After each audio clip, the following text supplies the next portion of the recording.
Okay. So from the last part, on YouTube, this got fucked. Like the recording, or well, the VOD just kind of started to spiral out of control due to just having issues overall. So we'll keep going from where we left off. So we had this.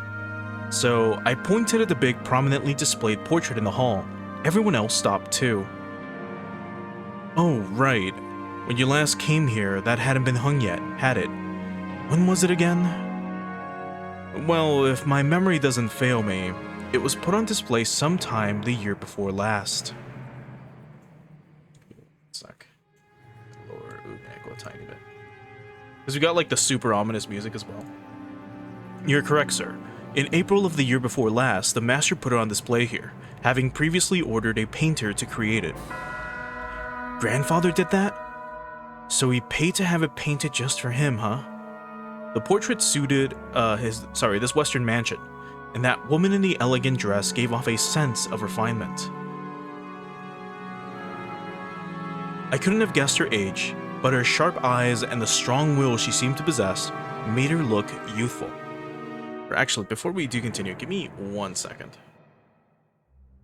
Anyway. I couldn't have guessed her age, but her sharp eyes and strong will and the strong will she seemed to fuck. I couldn't have guessed her age, but the sharp eyes and the strong will she seemed to possess made her look youthful. She seemed somehow different from the composed, middle-aged women you often see in famous pictures. If she had normal black hair, I might have assumed it was a portrait of my long-deceased grandmother in her prime. However, she had beautiful blonde hair and didn't look Japanese at all. De? Huh? Your grandmother? 誰だいこのご婦人はよ。 Maria answered that simple question enthusiastically, as though as though proud she knew the answer. Maria 知ってる。ベアトリーチェ。 Okay, so they're going with Beatrice. ベア、なんだってベアトリーチェ。魔女だよ。バトラ君は昔聞かされたことない？魔女って、この島の I think I already said this, but Rokenjima is a small island only 10 kilometers in circumference. However, that's actually pretty massive, considering that only the Ushiromiya family lives here. So, only the harbor and the area around the mansion were set up to be lived in. Beyond that, the island remained as untouched as when it was uninhabited. The vast and empty forest had absolutely no lights, phones, or people passing through. To understand how dangerous that is, you need to forget your common sense as a city dweller. After all, if you happen to fall down a hole in the depths of the forest and sprain your ankle, no one would come to save you, no matter how much you cried or screamed.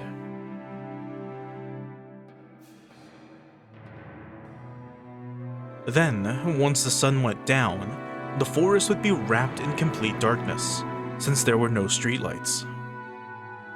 And, since there were no signs, it'd be easy to get lost and confused, losing your sense of direction inside that dark forest. Nowadays, most people see a forest as a peaceful place. But to the people of bygone eras, before the light of civilization drove out the night, the forests were as geographically separated from civilizations as the sea. They were oceans above the ground. Fishermen who go out into the ocean are putting their lives at risk despite their technical knowledge. In the same way, hunters who go out to the forest are in danger, despite having specialized knowledge of their own. If children were to go play in such a dangerous forest, something terrible might happen. Someone's parents must have thought so. Maybe grandmother first said it, or maybe it was grandfather himself. Or perhaps the story's been passed down on this island since ancient times. There's a terrible witch in the forest, so you must not go in. At some point, this ghost story of Rokenjima was born.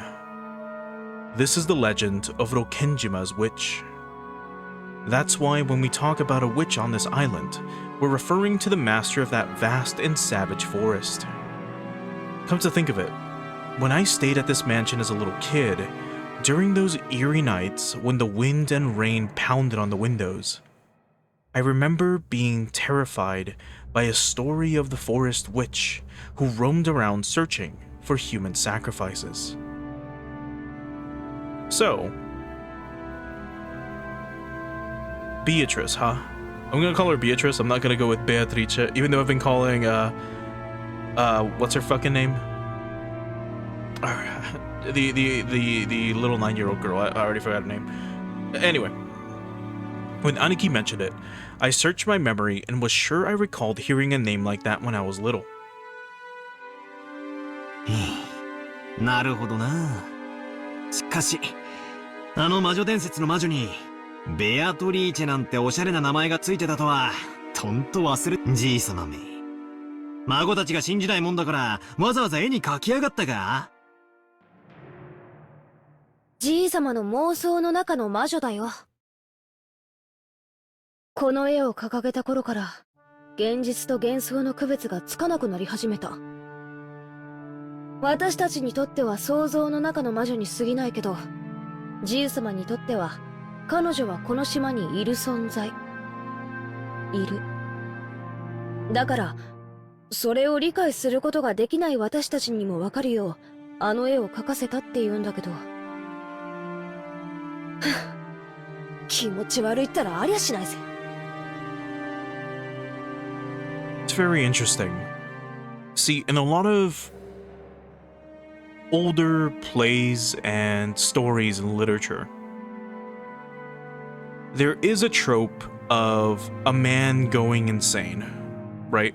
Either with age or due to a curse or something. And they have a haunting figure that no one else can see.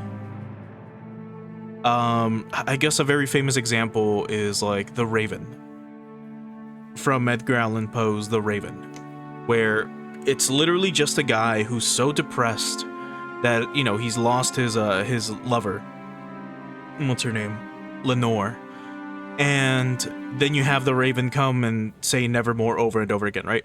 So here you have, again, it's just like a guy in his study.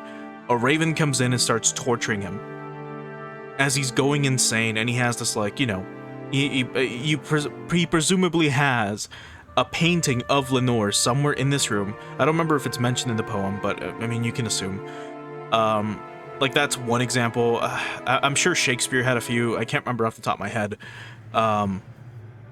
If you're watching this on YouTube and you want to tell me later, you can. But I'm pretty sure there was, like, there were quite a few Shakespearean entities that had some sort of visage of torture. So it's interesting that that's being implemented in Umineko, because I fucking love that trope. When you have a guy that's going insane, he sees something that no one else can see, and no one believes him. So I don't know who commissioned this painting, or sorry, not commissioned. I don't know who painted this commission, but I mean, if it looks exactly like the way Beatrice is supposed to look like, then either that guy is really talented, or she did model for that painting. Which would be interesting. Anyway. お嬢様、親方様にとっては大切な肖像画です。親方様の前でそのようにおっしゃられることがございませんよう、固く分かってるぜ。頼まれても言わねえよ。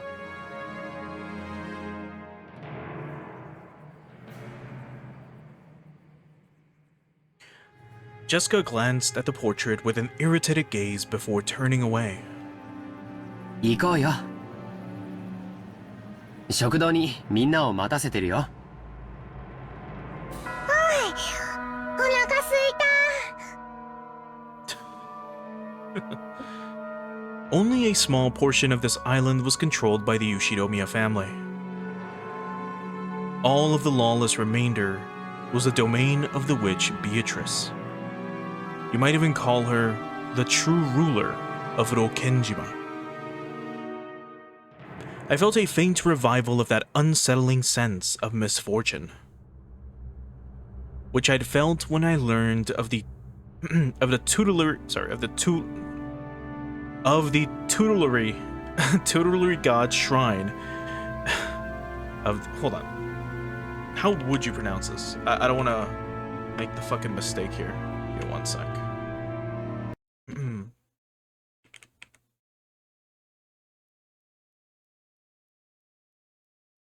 Yeah, it is tutelary. Yeah, tutelary. Which I'd felt when I learned of the tutelary god's shrine being struck by lightning. Before Jessica stopped her. Wait. Jesus fuck, dude. It's like skipping ahead. Sorry. We've been having so many issues trying to read this fucking visual novel. And I remember that Kumasawa tried to tell an ominous story about Rokenjima before Jessica stopped her. I don't know what she was planning to tell us about this island, but I do know one thing. It isn't the Yoshinomiya family that rules Rokenjima. It's the witch, Beatrice. That's right. After all, this is the witch's island.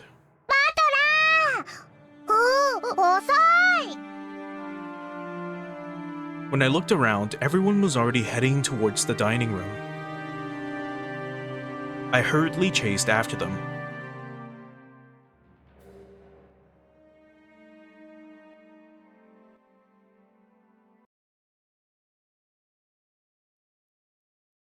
We walked up to the huge double doors that led to the dining room. Genji お knocked. 子様方をお連れいたしました。失礼いたします。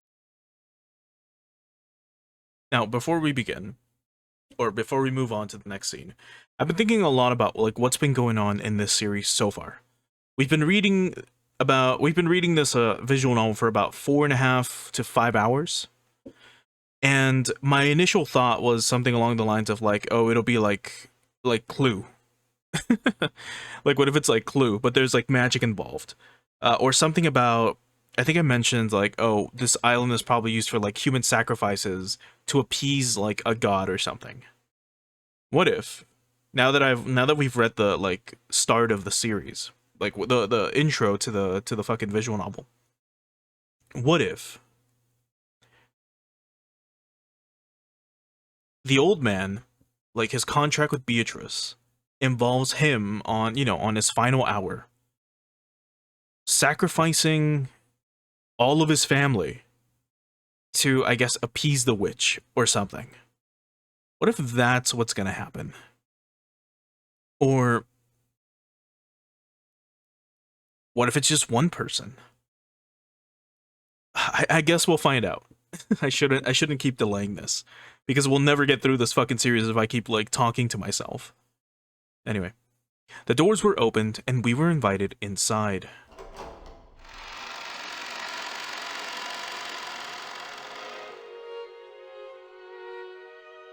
The dining room, which looked exactly like you'd imagine a rich person's dining room to be, had a super long table that was obviously positioned with no purpose other than to make the guests conscious of their rank. Our parents were already sitting in accordance with that order. 遅えぞガキども。早く席に着けよ。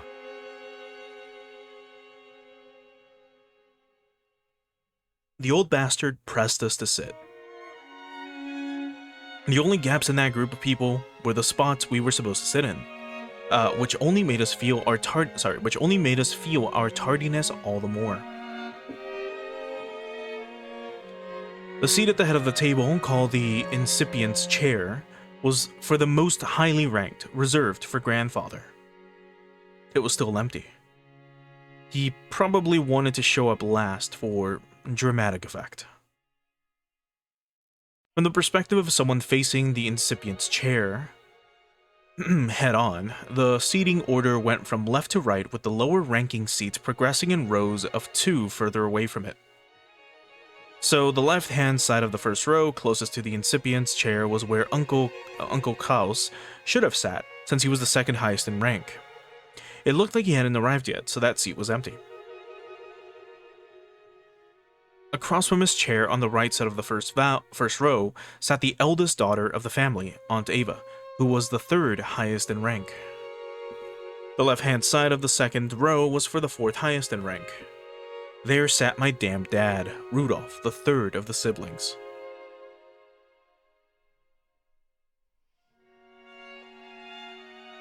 Across from him on the right side of the second row sat Aunt Rosa, the youngest sibling. At this point, you might expect their husbands and wives to come next. But nope, the left-hand seat on the third row, ranked number 6, belongs to Jessica. Well, she is the heir, so makes sense. Opposite her was George Aniki. I sat next to Jessica. And Maria sat across from me.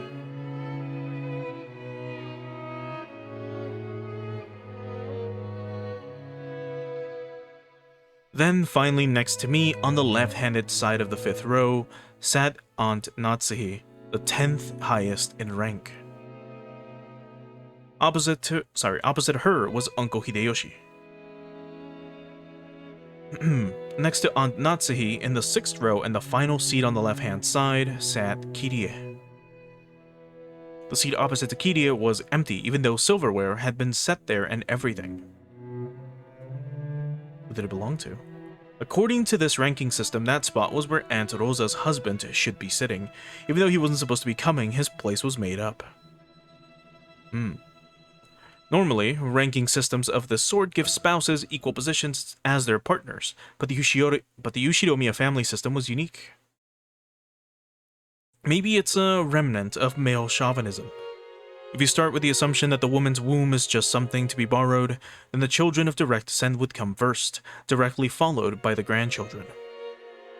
In other words, spouses have no blood ties and are therefore placed at the end of the line.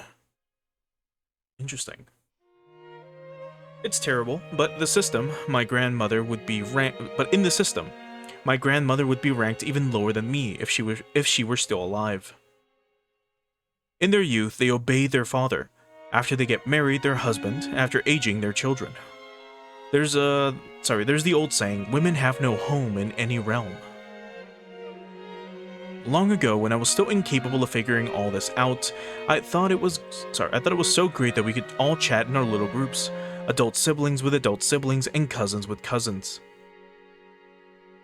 However, now that I can re-examine the seating order after growing up a bit, it stirs up some very complicated feelings within me. Aunt Natsuhi, who was married to the eldest son, and was the de facto number 2 in managing this family, sat to my right, which meant she was 2 steps lower than me in the ranking order. It was hard to imagine what might be going on inside her heart. That's why I made a small apologetic gesture towards her before sitting down. お久しぶりですね、バトラ君。ずいぶん背が伸びましたね。Oh god, it's starting. Haven't seen you in so long, you've gotten so tall. はい。食ったり食べたり食事したりしてたら、いつの間にかこんな身長に。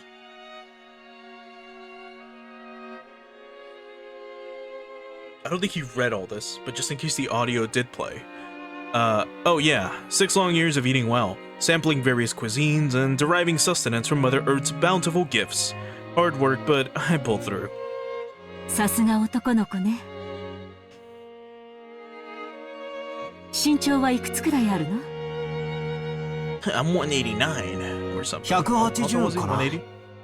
つーかおばさん、そこは食べてばっかりじゃねえかって突っ込んでくださいよ。え？ああ。ごめんなさいね。Oh, Takano. It's the same voice, isn't it? I'm pretty sure it's the same voice actress. After a short pause, she did laugh with me, but it seemed she couldn't quite figure out what she was supposed to be laughing at. This woman is Aunt Natsuhi. She's the wife of the eldest son of the family, meaning she's my father's older brother's wife. It's simpler if I just call her Jessica's mother? Or is it simpler if I just call her Jessica's mother? It feels bad to say it like this, but while I didn't exactly dislike her, I didn't particularly like her either. She hardly ever spoke with us kids, and all my memories of her involve her talking to the adults about complicated things with a scary look on her face. In fact, since we hardly ever exchanged words, I spent a long time trying to figure out how I should approach her. Though my efforts seem to have ended in failure. The silverware sat neatly on the table, but the meal itself hadn't been brought in yet. As a general rule, you couldn't start a meal until the person sitting at the head of the table arrived. So, as long as grandfather didn't come, lunch would be put on hold indefinitely. Not even the appetizers would arrive. Simply put, the silence in this room was caused by our parents enduring their hunger while they waited for grandfather to arrive. However, the grandfather from my memories would always show up on time to meals like this. He was the kind of person who would never be so late that it kept everyone waiting, especially after the entire group had arrived. 遅えな、じいさま。俺の記憶じゃ、時間に厳格な人だったと思うんだけどな。まあ、6年前はそうだったかもな。最近はそうでもねえよ。というか、もう自分の世界オンリーって感じで、会食にも顔を出さねえぜ。さすがに今日くらいは足並みを揃えてくれるって思ってたんだけどな。まあ、私は来ない方が気楽で嬉しいけどよ。ジェシカ When her mother scolded her, Jessica stuck her tongue out and looked away. My god. No way around it. Might as well wait until our host arrives. When I glanced at the clock, I saw that it was almost 12:20.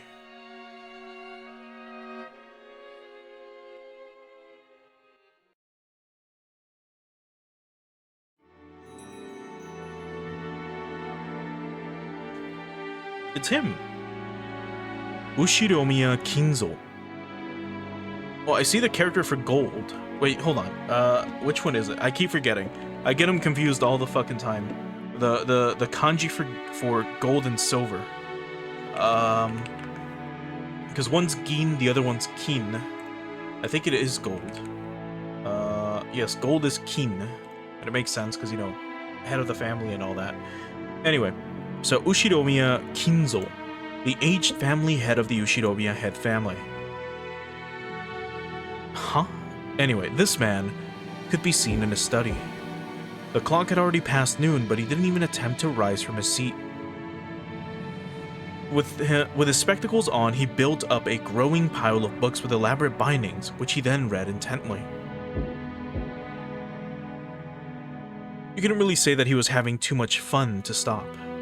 Rather, he filled the room with a sense of impatience, or perhaps a sense of impending danger, as though every second wasted was a tragedy. In a sealed room, a dense dust danced through the air, which was thick with the stench of chemicals that exuded a mix of suspicious odors. Those odors were somehow sweet and heavy. If anyone with a normal nose came in here, the first thing they'd do would be open a window and ventilate the room. The knocking against the study door had been going on for a while. A voice calling "Father" sometimes mingled with the knocks. As Kinzo heaved a deep sigh, he snapped shut the old books in his hands and slammed it on the table. Then he yelled at Kaos, who was still knocking on the door. その音を止めぬか愚か者。叩けば扉は開かれると誰が教えた。そのバカ者は貼り付けにしたぞ。お前もそうされたいのか。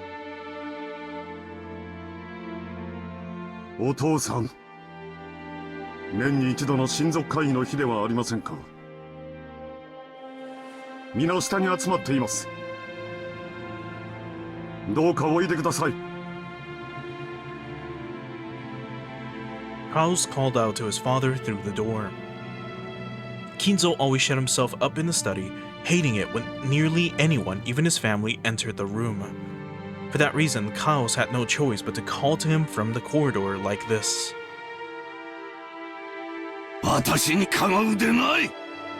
皆とは何か私をここから引きずり出そうとする者どもなのか。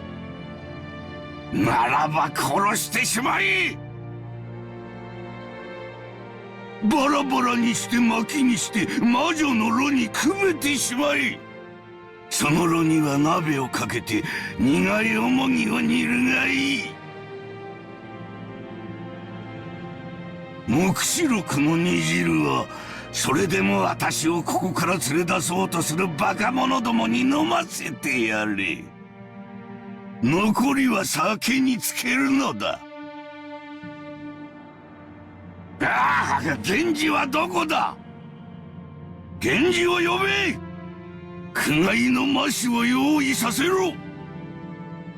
緑の妖精のささやきが届かぬ。ああ、源氏はどこだ。源氏を呼べ。 Now, just the way this guy speaks tells you a lot about him. Now, when I'm not streaming and I'm, this might sound weird. Like, when I stream, I try to be very casual for the most part. But whenever I'm hanging out with my friends, this is kind of how I talk. As in, a little more Victorian, if that were to make sense. Where my mannerisms and my speech is a lot different than the way I am live. And the way this guy talks is kind of how I speak whenever I am talking, again, to my friends or when I'm texting them or whatever. Like, they'll be like, oh, what did you do today? Or like, oh, sorry, I didn't mean to bother you. And I'd be like, oh, you bother me not. It's not a big, so on and so forth. So just seeing this guy speak this way, like, mind you, I do so because I've read a lot of like old literature, like old English literature. So it's kind of just been stuck in my head to speak in that manner just normally, or type in that manner normally. This guy, though, is insane, which is different. Like, look at this. He's saying, stop bothering me. What do you mean everyone is waiting for me?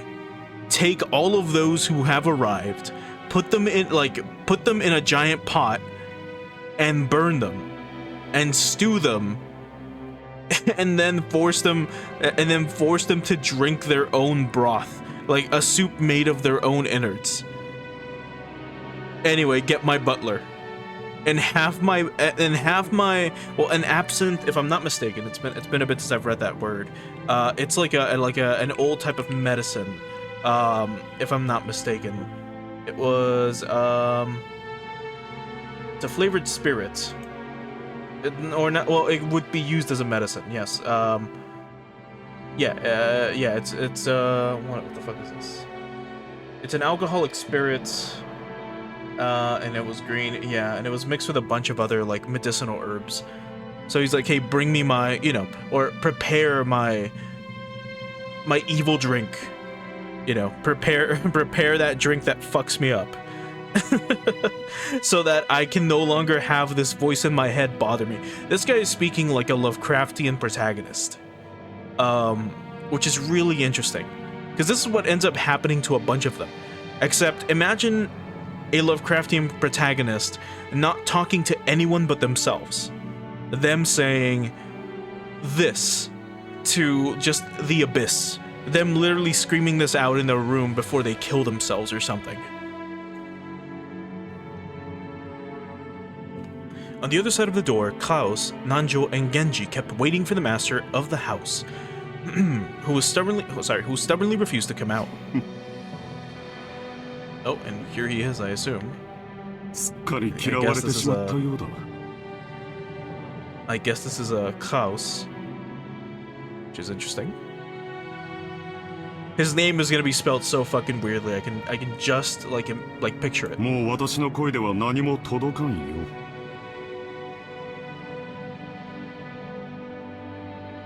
Klaus shrugged as though saying it's no use and smiled bitterly.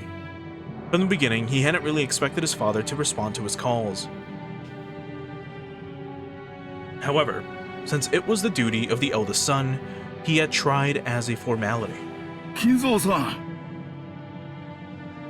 あんたの顔を見に息子や娘や孫たちが来てるんじゃないか。ちょっと顔を見せてやったらどうだね。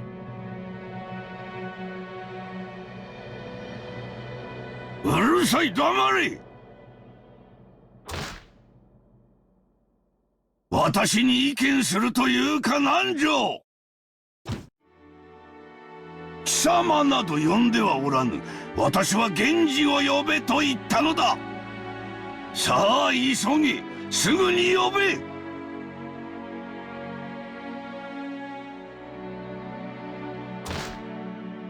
時間は常に有限だ。人たちはすでにラッパを構えているぞ。なぜにそれがわからぬか、愚かな羊どもめ。So I point this out anytime we cover a game that says this in Japanese. But at the start there, he said, Urusai damare. Which, you know, Urusai is just like, shut up. But damare is like, shut the fuck up. So, yeah, you could translate it as be silent, but it's a very, very rude and harsh way of telling someone to stop expunging air from their mouth. Specifically. It's a very, very, very rude thing to say, obviously. So is Urusai, but you get it. Kinzo slammed an old heavy book against the table over and over. That racket clearly expressed his great displeasure. Kinzo put his spectacles down and flew up from his chair. He spread his arms wide open as if to sing to a packed opera house, as if appealing to someone, and yelled. なぜだ。なぜにいつも私には邪魔が入るのか。すべてを捨てよう、すべてを捧げよう。その見返りに私は一つしか求めないというのに。おー、ベアトリーチェ、お前の微笑みをもう一度見られるならば、私は世界中から美少を奪い取り、すべてをお前に捧げよう。おお、イナゴの軍団長たちよ、世界中から美少を刈り取り収穫せ。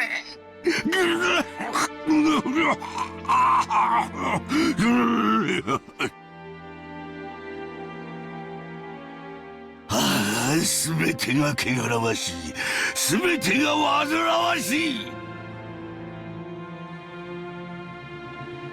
And here we have him crying, which is interesting. I don't think we've seen a protagonist in any of the Higurashi or even Umineko novels cry like this.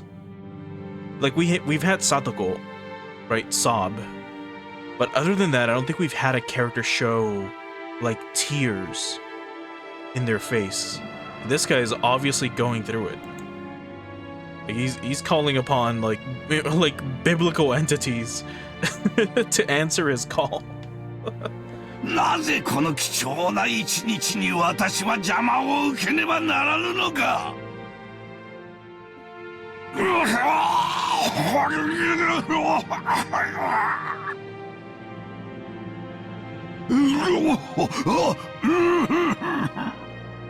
源氏を呼べ。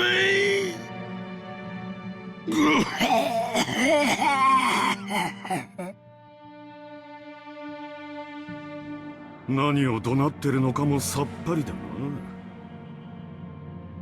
もう頭がどうにかなっているのだろう。クラウスさん、実のお父さんにそりゃあんまりじゃないかね。親父はすでに死んでいる。 Oh God. ここにいるのは親父だったものの幻さ。 Is this God, what the fuck was his name? The leader of the, I almost called them Diamond Dogs. The leader of the Mountain Dogs. The dude with the giant nose, whose name I'm forgetting. I think this is his voice actor.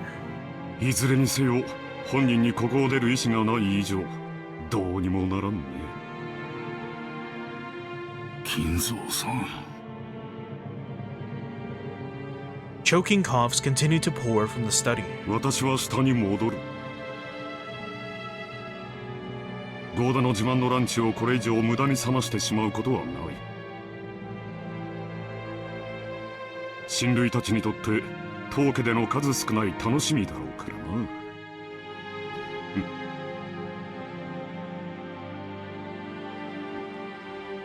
Kao spun around. He looked at his watch, mumbling and acting as though he had wasted time doing something he knew would be in vain. 源氏さん、親父殿がお呼びだ。 Can't fucking read 相 today. 手を頼む。かしこまりました。南條先生、食事に行きましょう。いつまでもここにいるとこの甘い匂いで味覚までおかしくなってしまう。 Without waiting for Nanjo, Klaus went downstairs. Genji urged Nanjo to go eat. Nanjo glanced between the study door and Klaus's back as the latter disappeared down the stairs, then let out a deep sigh. すまんが源氏さん、頼みます。はい、お任せください。お酒はなるべく与えないように。あれは常習性が強すぎる。源氏はまだか。何者が源氏を阻んでいるというのか。源氏はどこだ。源氏を呼べ。さあ、ここはお任せください。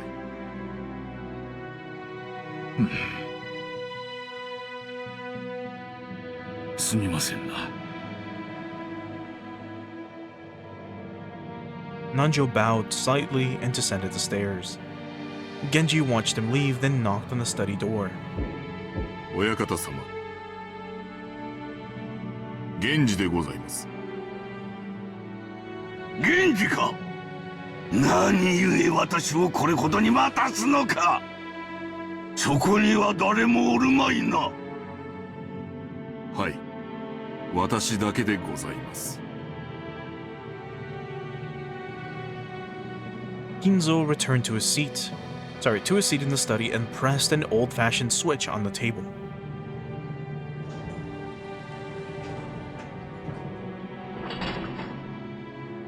After a small delay, the heavy sound of the door unlocking could be heard.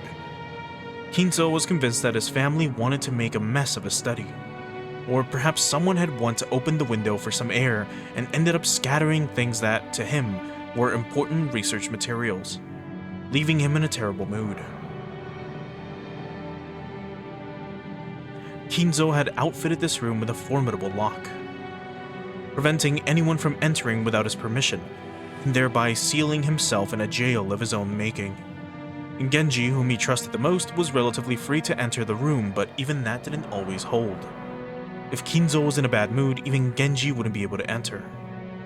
Anyone else would be limited to holding a conversation through the door, unable to even see Kinzo's face. And most of the time, what they got could hardly be called a conversation. However, this didn't trouble the rest of the family much. After all, it just wasn't worth the effort to disturb this aging family head, who was impossible to please and always stayed shut away, immersed in his research. Taking advantage of his refusal to leave his room, they supported his isolation, putting his care entirely into the hands of the servants. 源氏、いつものやつを頼む。私は忙しい。はい。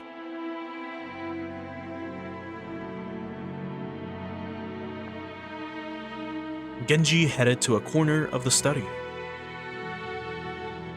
There, suspicious-looking bottles boasting venomous colors were on display. They were actually liquor, but considering the shady atmosphere of this room, one might easily suspect them of being ghastly poison. Inside the study, the mysterious collection of books gathered by Kinzo had grown into a mountain. There were bizarre, ancient, or banned books, all of them either forbidden, cursed, or sealed. But if he tried to call them old books, Kinzo would fly into a rage and say, "They're tomes, they're not old books." Grimoires, of course, they're grimoires. That was gonna be the other example. That was gonna be the other word I was gonna use, but I was like, no, they might go with tome.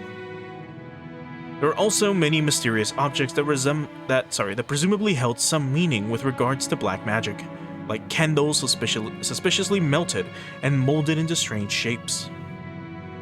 The constellations drawn on a certain celestial globe contain quite a few shapes that would draw puzzled looks from anyone familiar with today's night sky. The carelessly strewn about books contain many illustrations, all of them of a religious or mysterious nature, including some depicting demonically grotesque subjects or bizarre diagrams of various magical circles. Okay? And above all, a sweet poisonous smell filled the room, profoundly assaulting the eyes and noses of those who entered for the first time. Eventually, it must surely make a person go numb and lose their grip on reality. Inside that study, Genji prepared Kinzo's usual drink with a well-trained hand. No one would even think of drinking such an ominous dark green liquid in that complex and ornate glass unless someone first told them it was alcohol. He poured a little into the glass.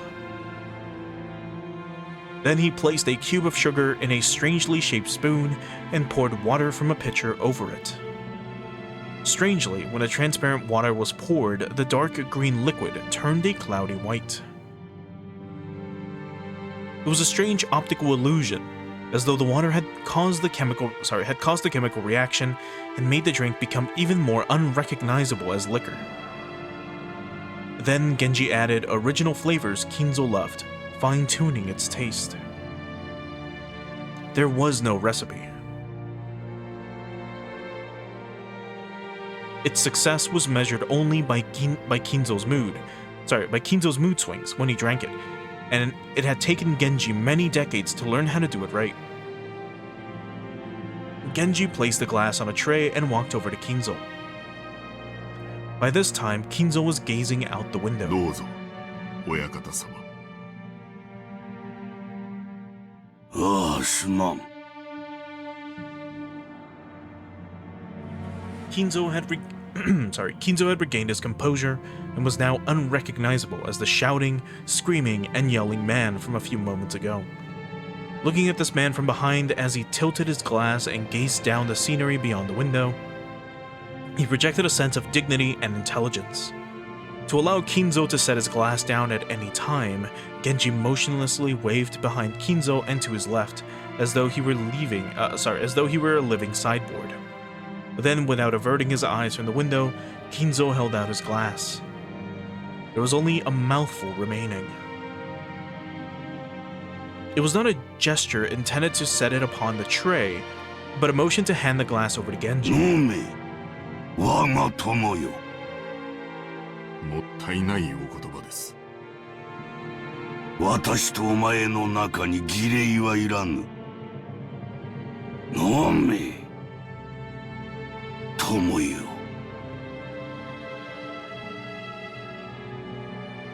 いただきます。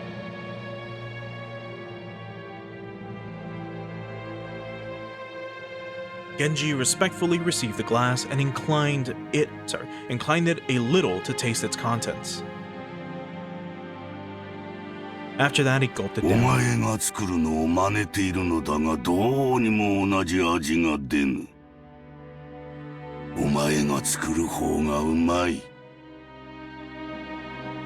ありがとうございます。親方様のご指導の賜物です。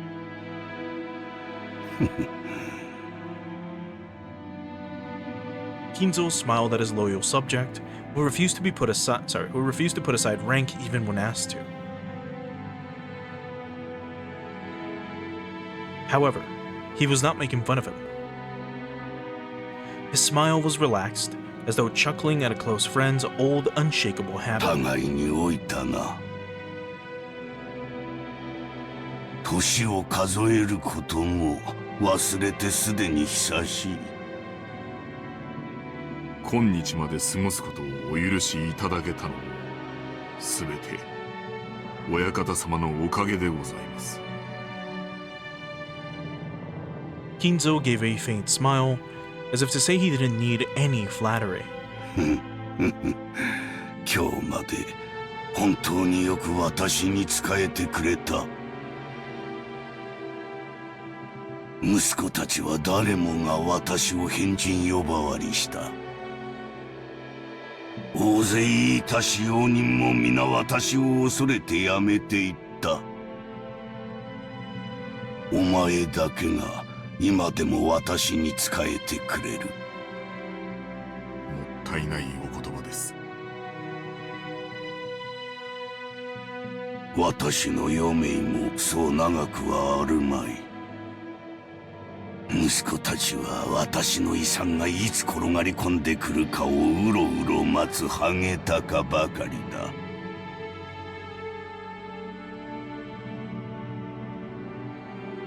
クラウスの愚か者は金を湯水のように使い、1枚の金貨を売るのに2枚の金貨を捨てておる。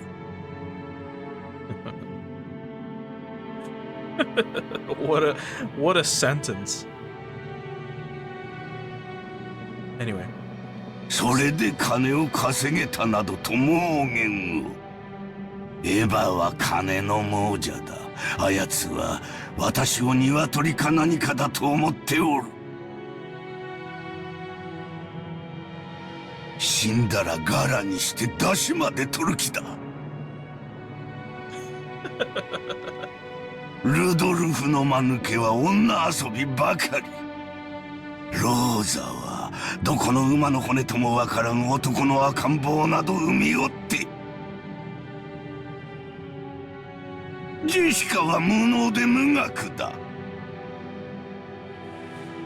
ジョージには男としての器がない。バトラーは後宮家の栄誉を自ら捨ておった愚か者だ。マリアなど見るのも汚らわしい。So, this is a very interesting take. Or not necessarily a take, but a perspective on the cast of characters that we've been introduced to. Remember, if you were reading this continuously, without interruptions, unlike I have, you'll see this huge contrast, I guess, by the time you get to the scene where you have everyone, you know, all these characters being kind of like lovable and having like quirky traits, right? Like Rudolph being a womanizer that's, you know, likes to fool around. George being a guy that really likes, you know, he's very good at like being a family man. He's good with children, but he's gonna be a businessman, stuff like that. And then you get to this scene where you have what we're supposed to interpret as the ramblings of a madman, The ramblings of a man who's lived so long he's now gone insane. From being stuck in a room, just doing nothing but reading books, trying to, I don't know, do whatever it is that he's trying to do. Either pursue immortality or undo the curse that has befallen him, whatever it is. And here we see a more quote-unquote realistic depiction of these characters. Because again, if you were to describe Battler, you could say that, he's a kind of like an easygoing, careless guy who, just wants to enjoy his life. But here you have his grandfather describe Battler as a fool who threw away the honor of the Yoshiromiya family. And in a way, that's what he did. He rejected his father. He went to live with his grandmother from his mother's side and spent time with them, I believe, until they died. You have Jessica, who's trying her best at studying to, be the best she can be. And here, her grandfather is calling her incompetent and uneducated. Rudolph is a literal womanizer, and so on and so forth. Like, they're basically calling Maria a bastard child, which is interesting. It's a very interesting take on the characters. And again, I'm trying not to interrupt this too much, or the flow too much, but the way Ryukishi is writing all this is very, very, very interesting. The writing so far has been phenomenal. なぜだ、なぜに後ろ宮の血はこうも無能なのか。私の築き上げた栄光を受け継ぐにふさわしい者はおらんのか。ああ、分かっておるとも、これがベアトリーチェの呪いであることも分かっておる。黄金の魔女め、それが私への復讐のつもりか。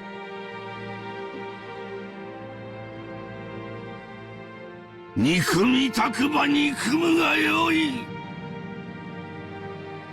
逃げたければ逃げるがよい。逃がさぬ、逃がさぬ、逃がさぬ、逃がさぬわ。お前は私のものだ。常に私の腕の中でなくてはならん。私の生涯のすべてなのだ。我が鳥かごにて永遠に私だけにささやき続けるのだ。ベアトリーチェ、なぜに微笑み返してはくれぬ。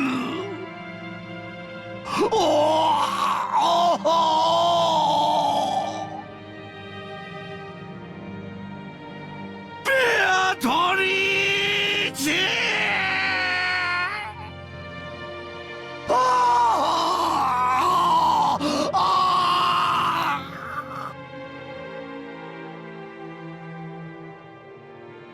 After howling, Kinzo choked once again. Genji set the tray and glass down and rubbed his master's back. Genji's facial expression did not change. It was always like this.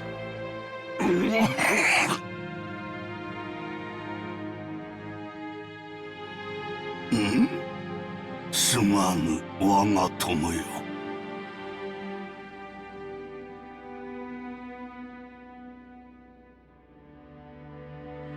When his seemingly deranged fit subsided, Kinzo regained his composure once again. It was like seeing two different people, a wild Kinzo and a composed Kinzo, living together inside one body. 故に私は決心した。このままぼやききった余生を怠慢に過ごすことなどもはや耐えられはせん。この身に最後にとするコインがあるならば、それを悪魔たちのルーレットに託してみたい。魔法の力はいつもかけるリスクで決まる。日本古来の呪術である牛の国参りがそうであろう。7日間儀式を目撃されてはならないというリスクを支払うからこそ魔力が宿る。困難なリスクが生じれば生じるほどに魔力は強く生じるのだ。神話に登場する数々の奇跡は天文学的リスクに奇跡的な低確率を得て成就した驚愕すべき魔力の結晶なのだと言える。モーゼが海を割ったのは神の奇跡ではない。蹂躙の計りに乗せられ軍勢によって航海に追い詰められた絶体絶命のリスクが奇跡の魔力を生んだのだ。同じことが同じ規模で繰り返されようとも再び海が割れることはないだろう。なぜならモーゼは力ある者たちのルーレットの麻生木ナユタをかけたよりも多く存在する目の中に一つだけ刻まれた奇跡を見事引き寄せることができたからだ。その天文学的確率に勝利できる力、そう奇跡をつかみ取る運気はすなわち魔力なのだ。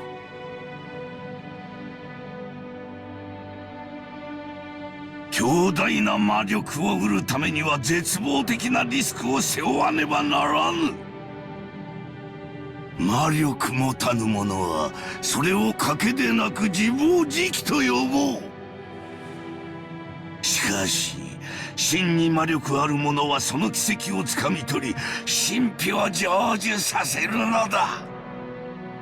もしも私にその魔力があるならば、私はその奇跡をつかみ取るだろう。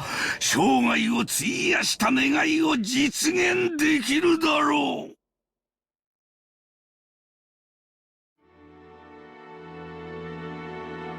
Kinzo looked up to the sky outside the window. He spread his arms as if appealing to someone up in the skies. もし私にその奇跡を手にする資格があったなら、おー、ベアトリーチェ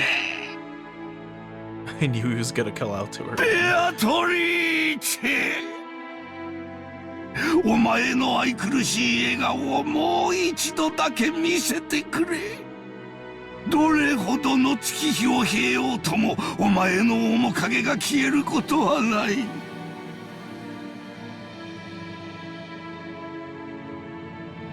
ただお前の美少が見たい、それだけだ。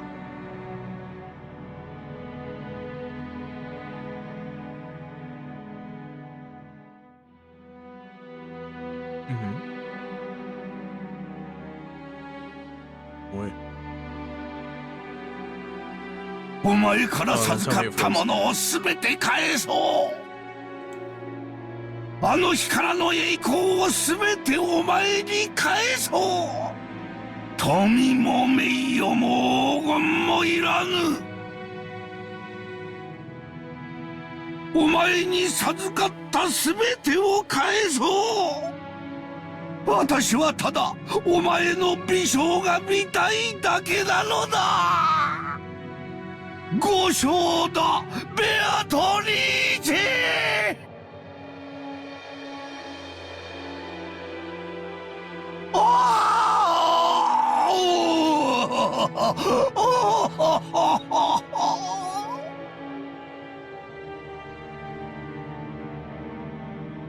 His nonsensical yells became a scream, and then a wail. Kinzo slumped to the floor, tearing at it, with both hands. Genji had no choice but to wordlessly watch over his master's lamentations.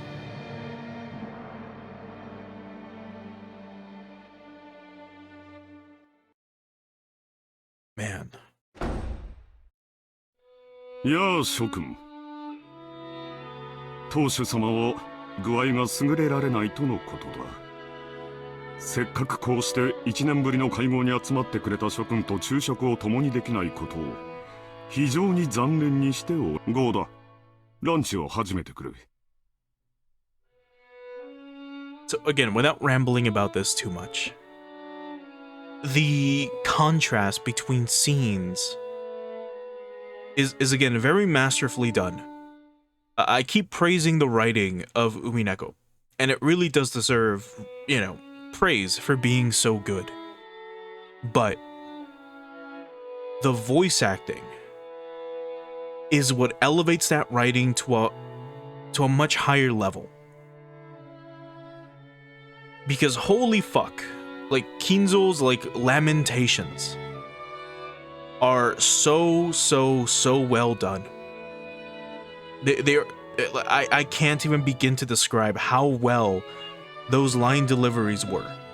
Even though most of it was him crying about Beatrice and him wanting to see Beatrice's smile one more time.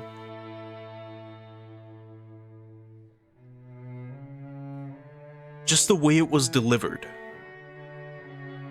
was incredible. And in case you are curious, there are plays of Umineko, like a stage play. So just imagine a guy delivering a soliloquy before an audience where there's just a single spotlight on this man who is lamenting everything that he's gained. All the power, all the wealth, everything that he has.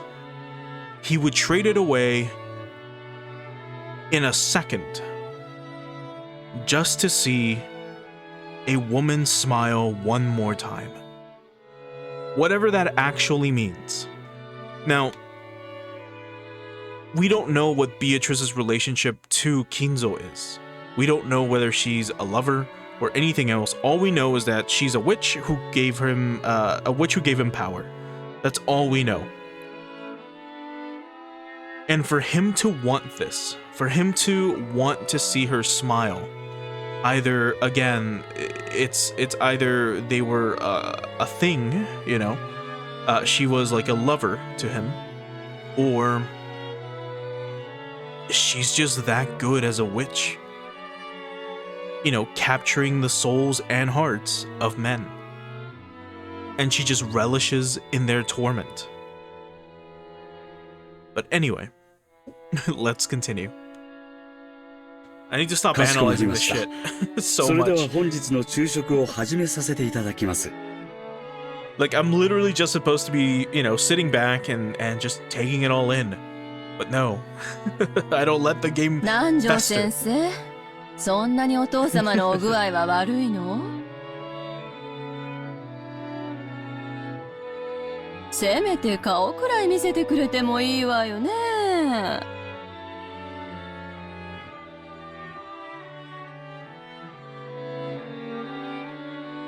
体調というよりは機嫌ですな。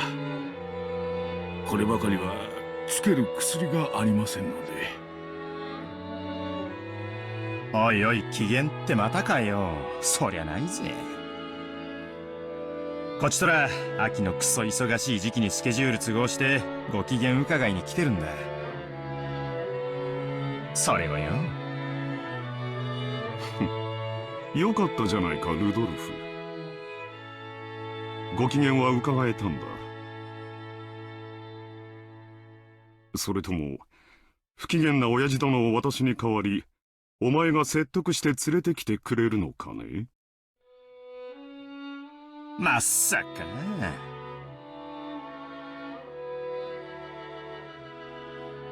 Rudolph shrugged. Apparently, although Rudolph was willing to be indignant at how self-centered his father was, he wasn't particularly disappointed to be spared a face-to-face meeting. 夕食までにはその機嫌治りそうなの？クラウス兄さ I ん。 don't know about that one. そんなことは知らんよ。親父殿に直接聞いてみるといい。もっとも、声をかけない方が機嫌の治りは早いと思うがね。源氏さんだけだよ。じい様の機嫌を直せるのは。情けないぜ。自分の親の機嫌を使用人に直させるんだからよ。ジェシカ、余計なことは言わなくていい。She'd planned for her complaint to be heard only by her cousins, but it had reached even Klaus's ears. Scolded, Jessica scowled and turned away, sulking. 機嫌がうんぬんってことは、病状はそんな悪くないんじゃねえの？元気がないってんならともかく、機嫌が悪いってのは、少なくとも気はしっかりしてる証拠だぜ。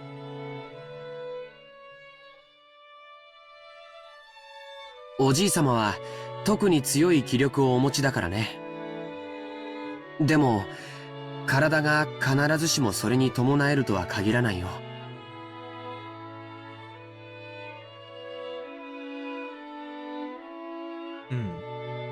去年からずっと余命3ヶ月って言われ続けてる。最初の診断が正しいなら、おじい様は気力だけで流らえてるってことになる。気遣ってあげないといけないよ。Interesting. Lunch started with the family head's seat still empty.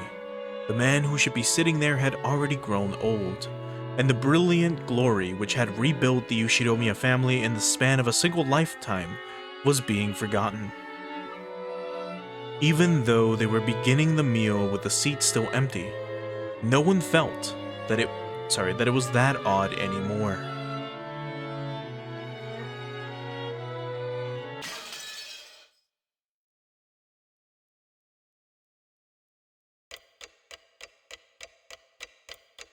Again, like, all the symbolism in Umineko so far has been insanely good.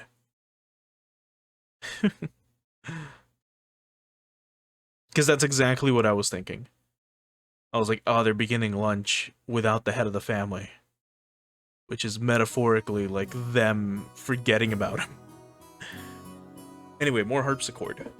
The Yoshiromiya family conference was held once every year on the first weekend of October. If a normal family were to hold a so-called family conference, you'd expect it to be nothing more than a reunion of rarely seen relatives who greet each other around buckets of sushi or something. However, part of the family's great fortune had been lent out to grandfather's children, and no one in this family was considered an adult until they had met with success in business, so this meeting literally was a conference. How much of the fortune was invested? What sort of business was conducted? How much profit was earned? As a result, how much of the fortune borrowed from the main family could be repaid?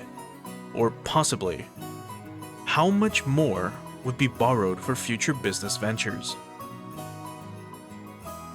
What lessons had they learned, and what could they learn from their mistakes? It seemed that topics like these were discussed very seriously in the past. My dad said it was like lying on a bed of nails. Apparently, it used to be a very serious family meeting where people were bathed in scornful, angry voices, and some people even got slapped despite their age. However, that had become a thing of the past. Now, with everyone pursuing their own business ventures and achieving success, it was becoming more of a normal year get-together. Even so, telling grandfather about recent events was extremely stressful. So while it was nothing more than a simple get-together for us grandchildren, it was still a real stomachache for our parents.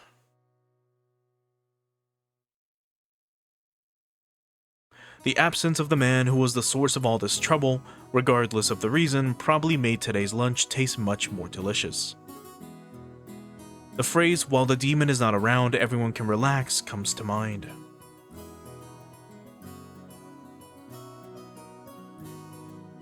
Anyway, let's introduce Jessica's father, whose face I haven't seen for 6 years. Right, the man sitting to my father's left is his older brother and Jessica's father. Sorry, I skipped ahead, but it was uncle. And then here you go. The name sure is easy to read. Klaus. Now that we've gotten used to the string of weird names, our perspective is totally skewed. So Klaus doesn't actually seem that bad. It even sounds kind of cool. Yeah, there's like, well, I mean, is Rudolph a German name? Is Rudolph a German name? Let's actually double check.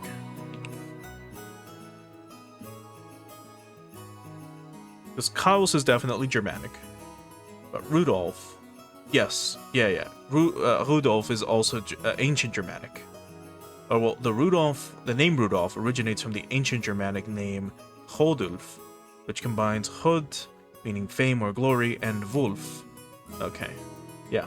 So Hodulf, and they changed it to Rodulf, and then Rudolf. Interesting. So yeah, we've got Germanic names, but Klaus, Rudolf, those are probably the most normal ones. Or Jessica. The only weird one so far is fucking Battler.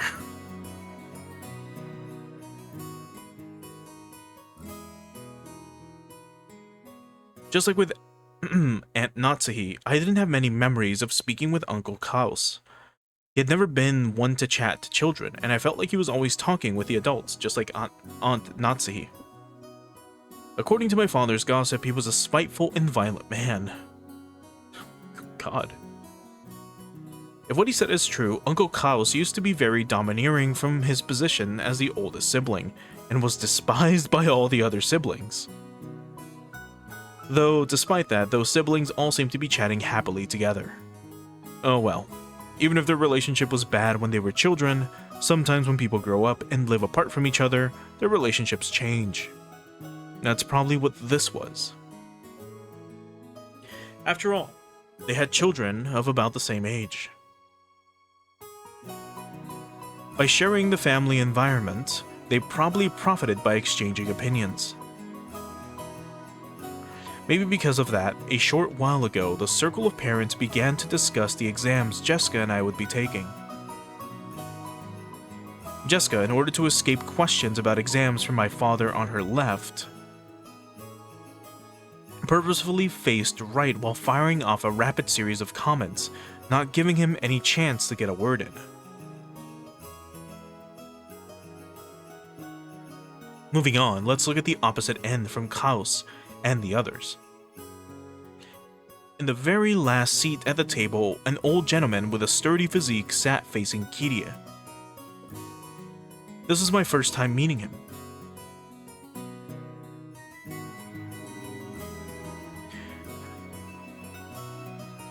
I had only just been introduced to him, but it seemed he's my grandfather's personal doctor, a man called Nanjo. I heard he used to own a huge clinic on a nearby island of Nijima, but he turned it over to his son and began living a life of leisure in his old age.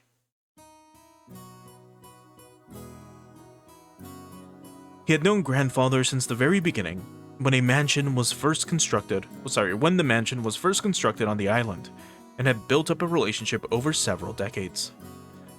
I thought at first that the two of them might have gotten to know each other through grandfather's suspicious hobbies, but it seems he was actually grandfather's chess partner. I see. That kind of hobby seems very like our grandfather. What with his love of all things Western. Nanjo, probably the only person who entered Rokenjima despite being neither a family member nor a servant. He looked like a calm old gentleman as he listened to the discussion between Kiria and the other women, who sat nearer to him. Considering how long he stayed by the side of our short-tempered grandfather, his generous heart was probably nothing to laugh at.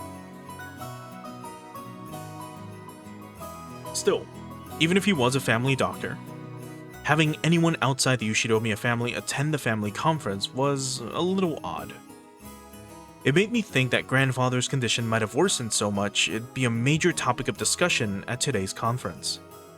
After all, George had said something like that just a second ago.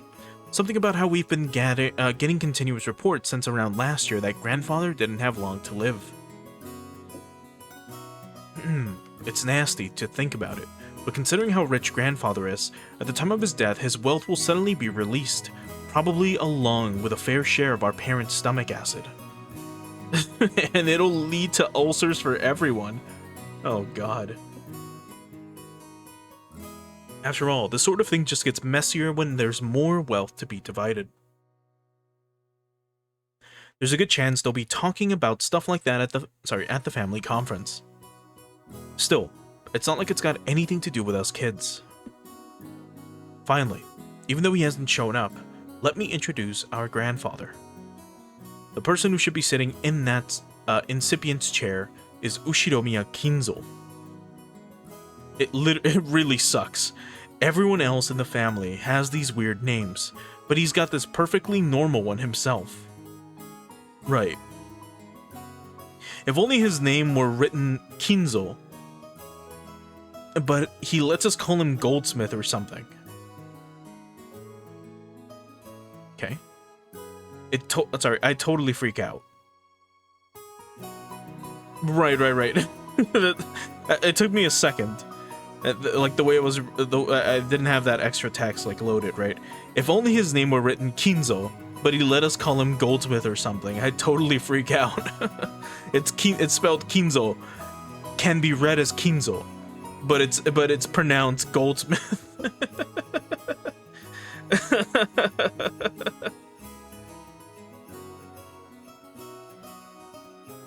As you can probably guess by now, he's a frightening person with an extremely short temper. I'm one of his grandchildren, not a son, and I haven't seen him since elementary school. Thanks to that, I have no memory of being beaten myself, but our parents were apparently raised with an iron fist. That earlier conversation between my dad and Uncle Klaus was about who should go convince grandfather to come down. Seems pretty darn funny once you know their background.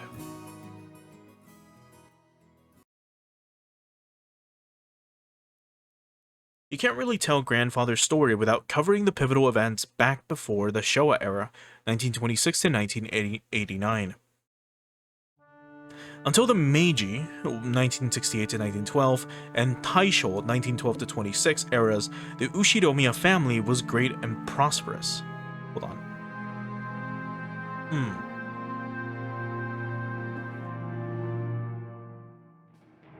They owned several spinning mills, making them rich enough to just double over laughing every day as the money kept rolling in. Incidentally, grandfather was a member of a branch family and had pretty much nothing to do with the main family. Not only was he way down the list of people who could inherit the headship, but he had hardly any contact with the glamorous main family. However, during the Great Kanto earthquake in the year Taisho 12, 1923, the mansion owned by the Ushiromiya family in Odawara was flattened. Okay.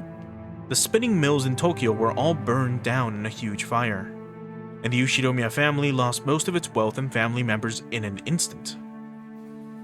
Were they cursed? So once they started trying to figure out who the successor to the Ushiromiya family should be, they apparently found no one remaining except Kinzo in his branch family. In Kinzo's later reminiscence, he referred to this as good fortune, he referred to this as good fortune so great that it overturned fate. With that, grandfather's boring everyday life did a 180. He was entrusted with reviving the dying Ushiromiya family, which had lost nearly all of its wealth. However, just because he had been entrusted with this task didn't mean he could accomplish it. Apparently, those around him weren't really expecting much. However, this is when grandfather began displaying his extraordinary talent and good luck. Grandfather used all of the family's remaining wealth, as well as everything from the hair on his head to his feet, as collateral in order to borrow a massive amount of money. Once he built up a gigantic war chest, come on, he immediately invested in businesses. It was like someone tumbling down a hill on a bike without any brakes, and then jumping on a neighboring bike and then another one. Just like some crazy street performance. But everyone thought Grandfather had no business ability whatsoever. However, after several miracles and turns of good luck, with coincidences piling up and every chance taken advantage of, he was suddenly in control of powerful connections with the occupying forces. At the time, MacArthur and the GHQ were the ultimate authority in Japan. Grandfather, in a twinkle of an eye, began succeeding in business under the protection of the occupying forces, quickly becoming very rich. By this point, it's probably safe to say that information, not luck, saved the day. He must have made some seriously deep connections with the occupying forces. Grandfather knew beforehand about emergency demands that would be made for the Korean War. No, it was more than that. He must have predicted those emergency demands from the very beginning when he started investing his money. The history books make it sound like all of Japan made a large profit off of the emergency demands during the Korean War, but that isn't actually true. Let me double check what the fuck this is. Hold on. Because I'm not too familiar with what this might be referring to. Unless this might just be limited to Umineko. Let's see.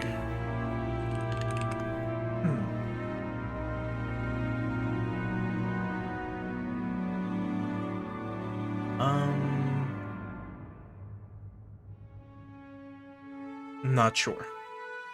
Okay, I guess maybe we'll find out what the emergency demands were.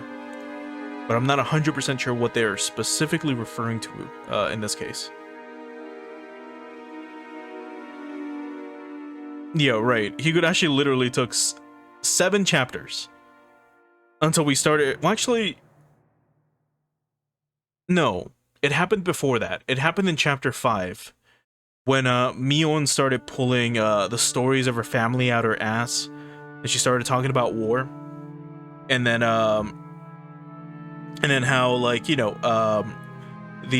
her family was the one that was involved in supplying all the soldiers of like World War I with like human meat, right? Like that she made up. But then later on, we actually heard more about what was going on in the world, and how Hinamizawa syndrome came about. Here, it's all happening within like what I assume is chapter 3 of the first chapter, or like the 3rd section of chapter 1. Anyway, only a very limited number of the super rich played the money game and made an easy profit. Most of the citizens remained poor. In other words, Grandfather was a member of this extremely lucky group of winners. I'm pretty sure this all happened during the year Showa 25, 1950 or so. Oh, also, thanks for stopping by, Billy. Forgot to greet you. The Great Kanto Earthquake happened in Taisho 13, 1924. So, that means Grandfather was able to revive the near-dead Ushiromiya family in only about 20 years, to a level even higher than it had ever been before. With that, you'd think he'd revive the main family in Odawara, but for some reason he went and did something as crazy as buying an entire small island in the Izu archipelago. Buying an entire island is not something that you can ordinarily do today. However, Grandfather was clever. He contacted the GHQ and applied for the establishment of a marine resource base. He acquired this island as a business property, then tossed that project aside and claimed it as his own plot of land. Interesting. After the war, there were prevention measures against food shortages, and having the sponsorship of the GHQ meant that nobody could oppose him. From what I heard, the Tokyo metropolis of that day offered this land to him practically for free. Later, Tokyo made difficulties by telling Kinzo to return the land, but the pushy GHQ intervened. Now, here, do they mean Tokyo the organization or Tokyo the city? Like the current capital of Japan, because it's not Kyoto anymore, right? Yeah, it's not Kyoto anymore. Because they said the Tokyo metropolis of that day. I'm assuming Battler, who's narrating this, means Tokyo the city, but it's more than likely Tokyo the organization in the city. If he heard about this, he was probably just told something like, oh yeah, and then Grandpa was like, you know, getting in trouble with Tokyo, and they were telling him to give the land back, and he said no. So he probably just heard that and assumed it was the city. Again, assuming Tokyo the organization is a thing here. Anyway, it seems under the table bribes did their work well. In the end, the city gave up in frustration. Try to read that with a different connotation. Just try reading that as like Tokyo gave up. Tokyo in general, not just the city. Grandfather, with considerable skill and good luck, managed to weather the stormy seas of that period, obtaining a vast fortune and his own island. Of course, it probably wasn't all luck. He was obsessed with all things Western, which helped him cultivate his English skills. He was able to use this to an advantage and sink his teeth into the GHQ.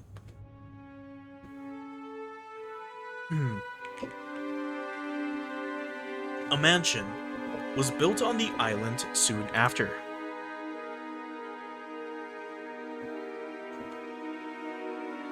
This mansion, in fact, Grandfather, with his love of Western style, made this one uninhabited island a canvas upon which he could realize his dreams to his heart's content. No, till his heart's content. Till, not to. He now had the Western mansion of his dreams, overflowing with emotion and atmosphere, and a beautiful garden featuring all sorts of roses. And he had a private beach where nobody other than himself would ever be permitted to leave a footprint. This would be a dream come true for any boy. After that, he made good use of his huge fortune.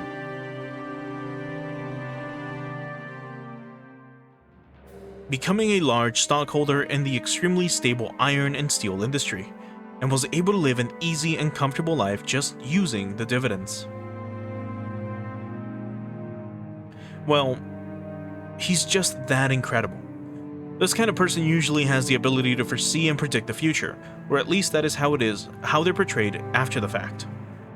Grandfather denies all of that, repeatedly saying that he was simply blessed with extraordinary luck. Anyway, even a lord that can't help but grow increasingly eccentric when locked up alone on an island, where all his dreams are made real. Everyone knows that he's had a Western obsession from the start, but none of our parents really know when his bizarre black magic hobby began. Did his love of black magic begin way back when he became fascinated with everything Western? Or did his miraculous stretch of good luck while reviving his family cause him to feel a mysterious power within himself? At some point, Grandfather began to make the research of black magic his life's work. He filled his study with suspicious books, chemicals, and magical items as he became increasingly bizarre.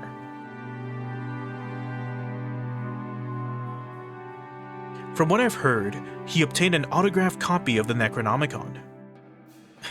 From what I've heard, those around him warmly watched over him, figuring that someone who had achieved success in life had a right to do as he pleased, but there's no way that's true. They were probably just creeped out thinking, that's disgusting, I don't want to get involved. Anyway, that agitated period was an age of big gambles, with both opportunities and risks. Let's say grandfather was born in this time period.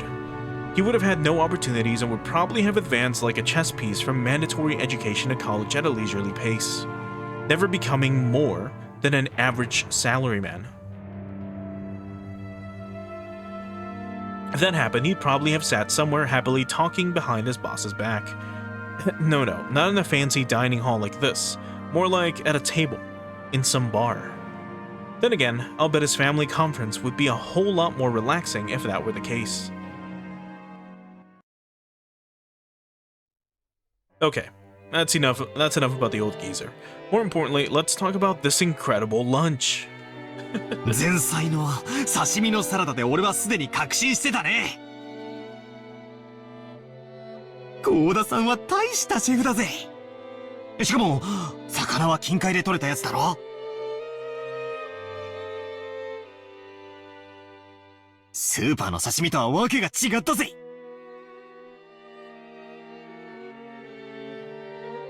おいおいよせよバトラー。育ちがバレちまうだろうが。Your upbringing will be exposed. Everyone let out a big laugh. I'm not sure like what actual chapter this is, but we've had 2 like window breaks. So I assume like after each like glass shattering or the time moving forward, I assume that's a chapter, but maybe I could be wrong. Damn it, you say that even though you love those cheap pubs. 僕も仕事の都合で珍しいところで食事をすることもあるけど、それらと比べてもこれはかなりのものだよ。合田さんは多分その道じゃ少しは知られた人だったんじゃないかな。よくは知らねえんだけどよ。老舗ホテルでのれん分けだか派閥の分裂だかややこしいことがあってよ。そのトラブルで辞めざるを得なくなっちまったんだってさ。それでその時偶然おふくろが使用人の求人を出してたわけなんだよ。Oh, I see. If I were to take a guess, I would say chapter 1 is probably the introduction, them being in the airport. Chapter 2 is the boat ride to Rokenjima. Chapter 3 is them in the rooms, and then the adults having dinner, and then the children going into the mansion. Chapter 4 being the start of the luncheon, and then grandfather going crazy, having his soliloquies, and then I would assume that this is chapter 5. After all of that, and then we get, the info, the background info on grandfather. Again, if I were to guess as to like how the chapters are broken up. If this would be chapter 5. As Goda removed the empty plates, he began to recount his own bumpy past without losing his smile. 世の中というのは難しいものです。しかし、そのおかげでこうして今日、後宮家で再び料理人として腕を振るう機会を賜ることができました。大勢の方の笑顔も嬉しいですが、お仕えすると決めた限られた方々にだけ喜んでいただくために繊細なお仕事ができるのもとても楽しいことでございます。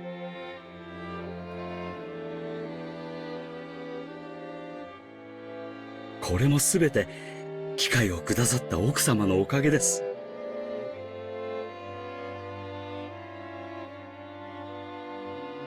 Goda respectfully bowed his head towards Aunt Natsuhi. 応募のあった中で合田が一番腕が良かったからです。客観的判断に基づくもので市場はありませんので感謝には及びません。Dang. Why does Aunt Natsuhi always have to sound so indifferent? If only she spoke with a bit more kindness, she might leave a different impression. Okay, then I was pretty close. Intro, airport, arrival, guest house, dining room. Shannon and Kumazawa entered from the hallway. with a serving cart. 失礼いたします。それでは本日のデザートに移らせていただきます。Golda and the others laid the beautifully adorned dessert out in front of us all. I guess it's true when they say you have another stomach for dessert. I thought I'd already filled up on delicious food, but as soon as I laid eyes on that dessert, my stomach started yelling more.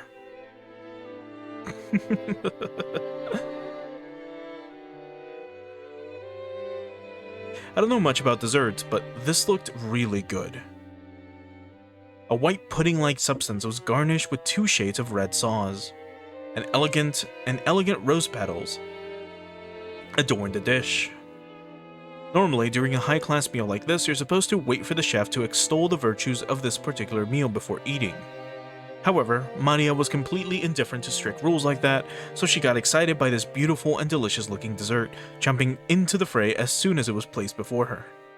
Aunt Rosa scolded her, calling it bad manners, but George responded by saying, now, it's okay.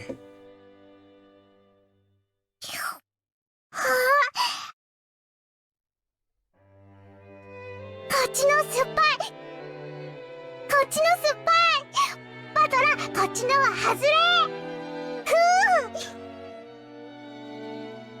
Maria exclaimed as she sampled the 2 colored sauces. 当たりと外れがあるのかよ。よし、俺も味見をしてやるぜ。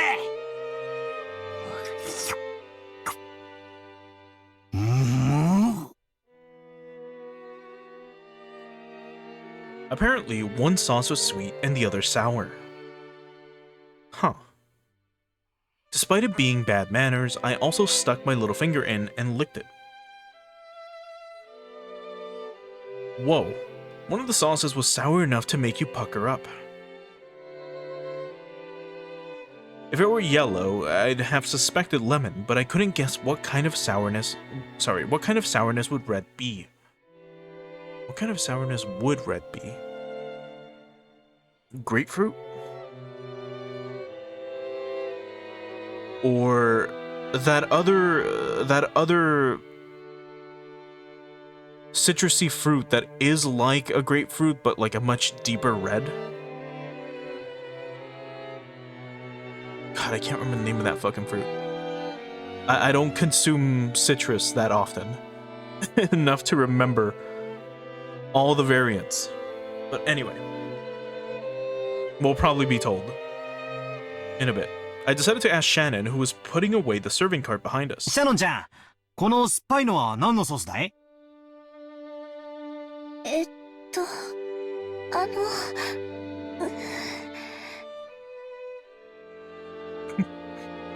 ？Oh no. Shannon hesitated.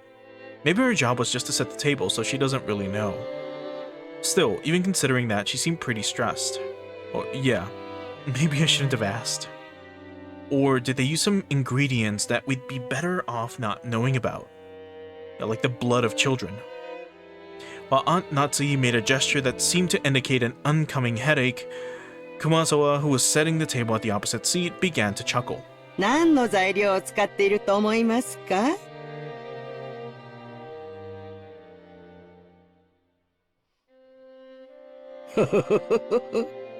驚きますよ。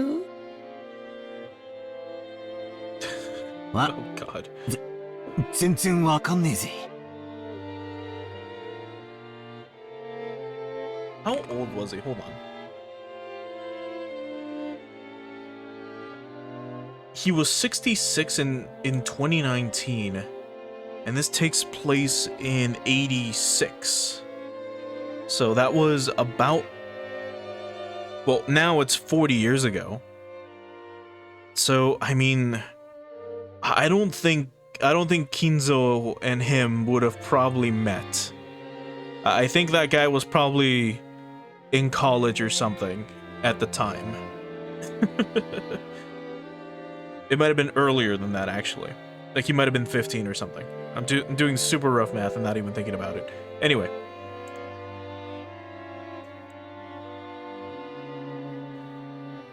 Come on. というか、熊沢のばあさんがそういう笑い方すると不気味でならねえぜ。で、何なんだよ、正体は。内緒ですよ。お耳を拝借。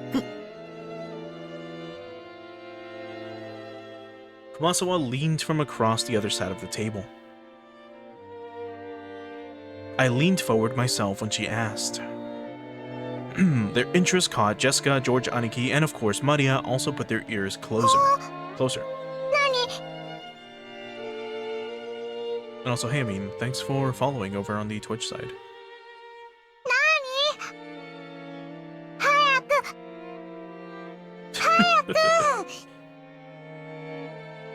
この酸っぱいのはですね、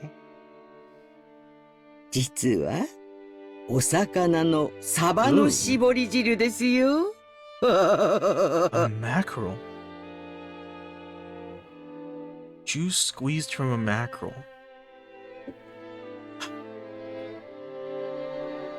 Oh, I guess that makes sense. 'Cause, if I'm not mistaken, ketchup, back when it used to be called catsup, was, if this is gonna sound really stupid, but if you look into the history of ketchup as a condiment,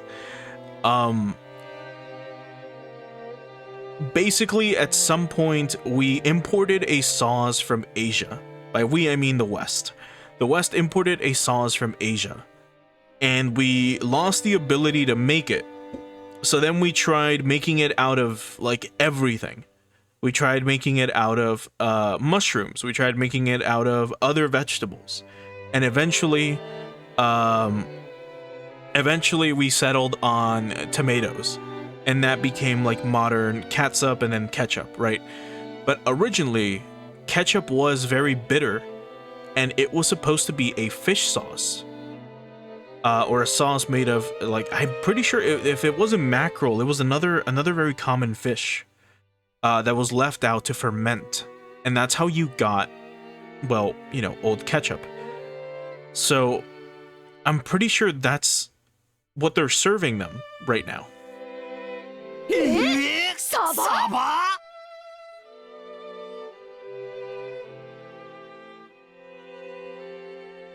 That's crazy, we all thought, horrified. Only Maria accepted it, nodding sagely. ほーん。サバは酸っぱいよ。絞ったらこうなる。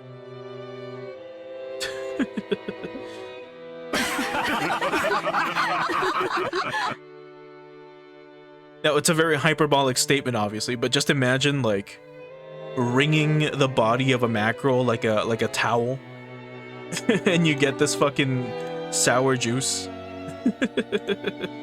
Be really funny.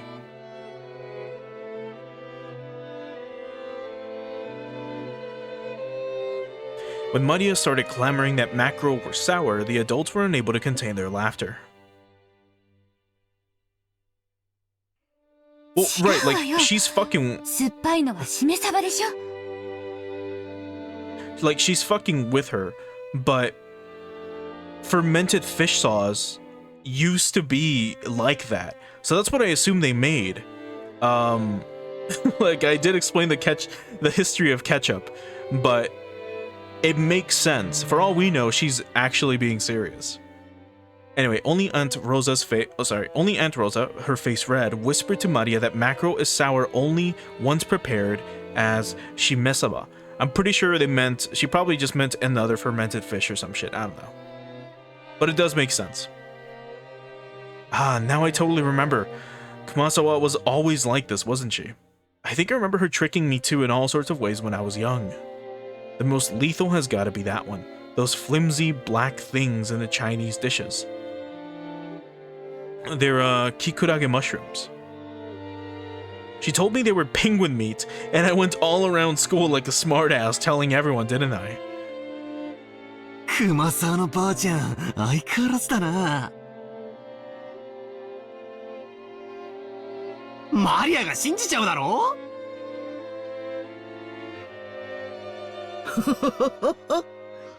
冗談ですよ。今からゴーダさんがソースの正体を教えてくれますからね。Golda looked a little put off about his masterpiece being laughed at for such a bizarre reason.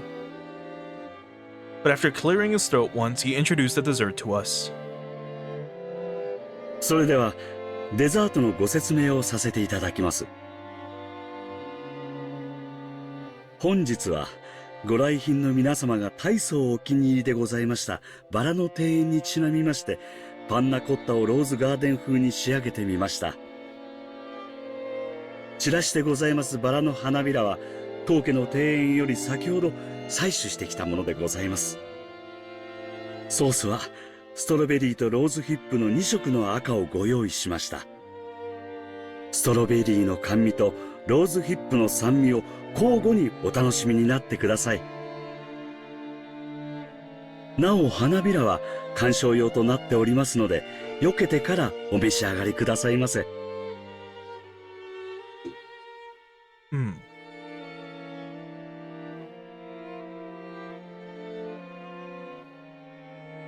それではどうぞお楽しみください。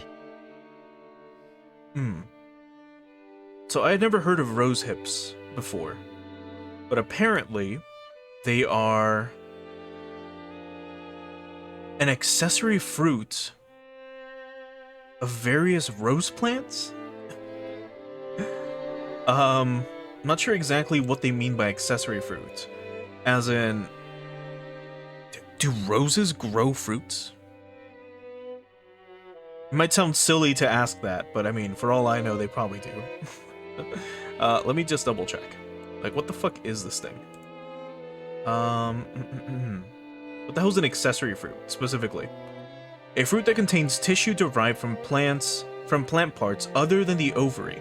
In other words, the flesh of the fruit develops not from the floral ovary, but from some adjacent tissue exterior to the carpet. As a general rule, the accessory fruit is a combination of several floral organs. Including the ovary. In contrast, true fruit forms exclusive... Okay. So these are like bootleg fruits. No, just kidding. It's,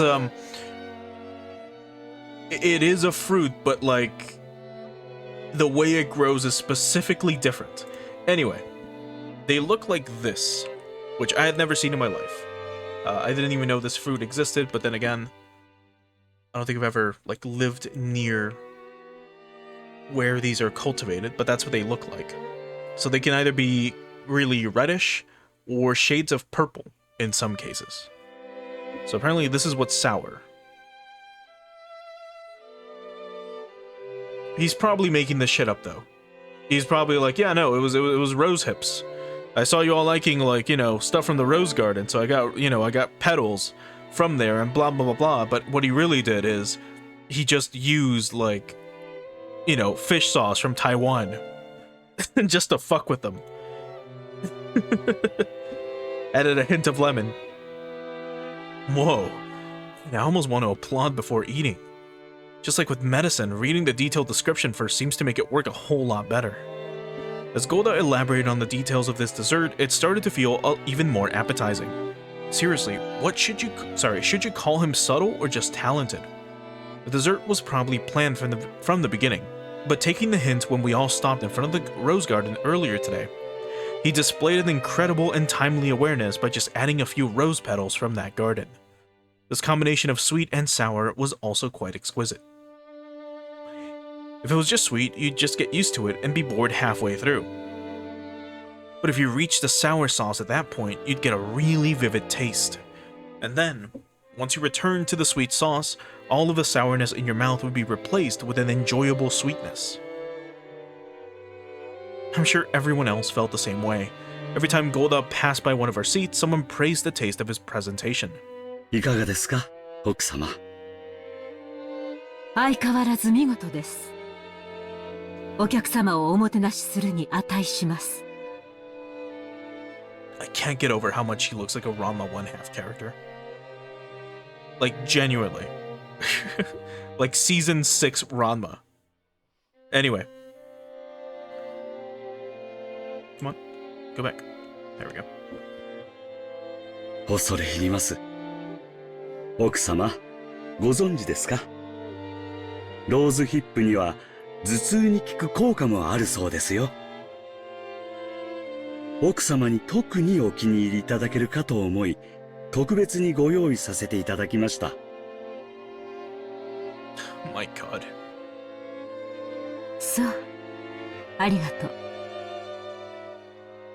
Bro was just pulling more shit out of his fucking ass. ほら言ったでしょ、夏日姉さん。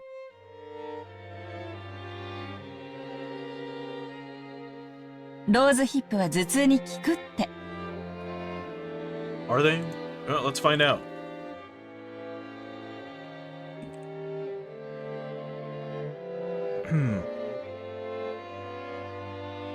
Let's see. So I look it up and the first result is rose hips can cause headaches as a common side effect.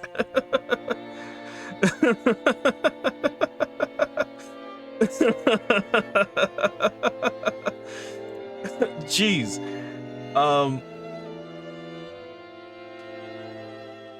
Let's see, hold on. Yeah, allergic reaction, sudden numbness, sudden chest pains. Common side effects of rose hips may include heartburn, stomachache, nausea, vomiting, constipation, headache, or sleep problems, insomnia, in parentheses. So sleep problems derogatory. That's so fucking funny. God, she's gonna be this. She's like Natsuhi's never gonna stop complaining. Like she's just gonna keep going on and on about how her headaches never fucking stop. みたいね。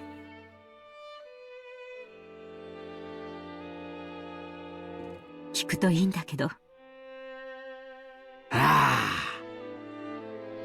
God, how much you want to bet that's gonna be so important? Like 17 hours from now.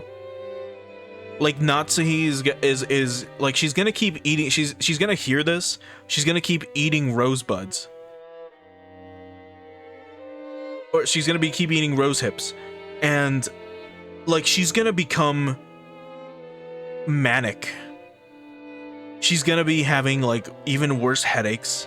She's gonna have insomnia, and she's gonna like try to like, you know, at that point in the story they're probably all trying to kill each other, and she's just going even more insane, like about everything. Like how much you want to bet that's what's gonna happen. Anyway. And that's when Beatrice shows up and it's like, you're eating rose hips? For what? They don't cure headaches, they cause headaches, you fucking idiot. ゴーダさん、あんたには惚れるで。なあ、後であんたの待遇を聞かせてや。無理ならあんたの欲しい年収、指立ててくれるだけでもええやで。あんたの腕がこの島だけで独占されとるのは人類の食文化に対する冒涜や。その腕、わしの会社で振るってお客の皆さんを喜ばせてみる気はないかのう。秀吉さん、うちのゴーダを引き抜かれるのですか？これは困った。ゴーダの待遇をもっと良くしないと引き抜かれてしまいそうだ。You imagine, like Golda ends up in like Hell's Kitchen. He prepares this dish for Gordon Ramsay. Right? He shows up, he presents him like the flan with like the double red sauces. He's like, alright, what's all this then? And then the guy, he presents it, he's like, whatever the panna cotta or whatever the fuck he said this was. He's like in a red sauce, and then he tastes it, and he's like, oh, this fucking, it's so sour. What the fuck is this? And then Golda leans in and he's like, it's made of mackerel. The sauce is made of mackerel. And Gordon fucking slaps him across the face. It's like, what are you trying to do? Poison me with fish. And then he explains to him that it's actually rose hips. And then he's like, oh, that ingredient is banned in like 50 countries. Because it can cause mass insomnia. And headaches. Oh, I'm just getting a headache thinking about this dish. The fuck out of here. Take your shitty dish with you. Well, something. That bit went for そう way した too 方 long. がいいわね。じゃないと引き抜かれて、3食が熊沢さんのサバ料理にされちゃうわよ。Speaking of mackerel. これは手厳しゅうございます。すっかり根にもたれてしまいまして。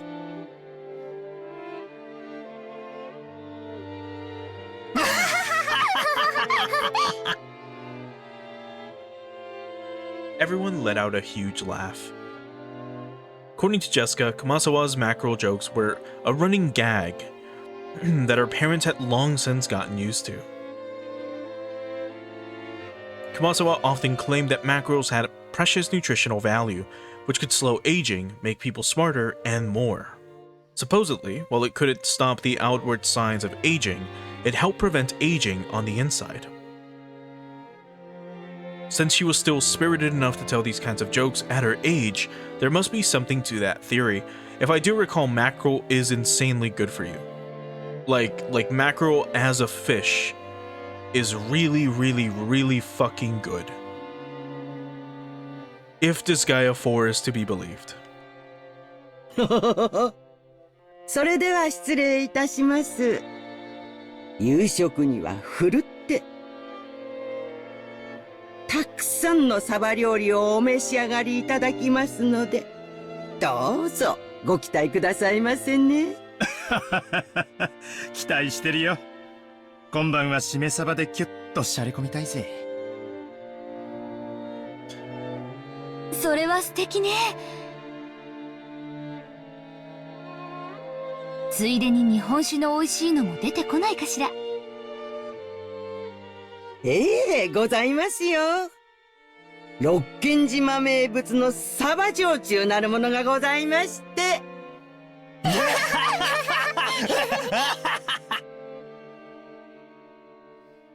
There was Keiichi's laughter. Keiichi's laughter was mixed in with that laughing crowd. But it wasn't Keiichi. It was Battler laughing like Keiichi. Kumasawa, together with Shannon, bowed and pushed the serving cart away. It was pretty funny to watch Golda, who looked like his show had totally been stolen, explain in a serious voice that we would be having calf steak for dinner. 熊沢さん、さっきはありがとうございました。As she pushed the serving cart, Shannon bowed her head very deeply. なんもお礼を言われることなんてありません。Kumasawa may have played dumb, but she had obviously understood and saved Shannon in the nick of time. That too, again, like, remember, this is just how good Ryukishi is at writing. He makes you completely forget that Shannon is on thin ice, and if she keeps fucking up, like, she's gonna get punished in some way, shape, or form. And when Battler asked her that simple question of, hey, where's this, what's this sauce on this dish? And her not knowing because she didn't prepare it, and I assume she didn't know anyway, it made her look like she was uninformed. It made the house look bad. It made the servants look bad. And if, Kumasawa hadn't stepped in to make that mackerel joke, she would have probably been beaten or something, like heavily disciplined. But Ryukishi makes you forget about all that, right? Like, if you recall, when all the kids showed up to Rokenjima, when everyone showed up, everyone's just having fun, right? The kids are talking about their lives, the adults are talking about business, and you forget about everything that's going on, why they came here, until you get the stairway scene. And that's when we get the portrait of Beatrice, which completely shifts the tension and provides this giant contrast to everything that's been going on. Same thing with the scene that we're experiencing right now. Like, again, Ryukishi's writing has gotten so good. It's improved so much. Back when Battler had asked about dessert, Shannon had unfortunately hesitated. There may have been several ways to dodge the question, but all of them would have required some quick wits. Shannon, who hesitated when hard-pressed for a response, was always suffering because of this small weakness.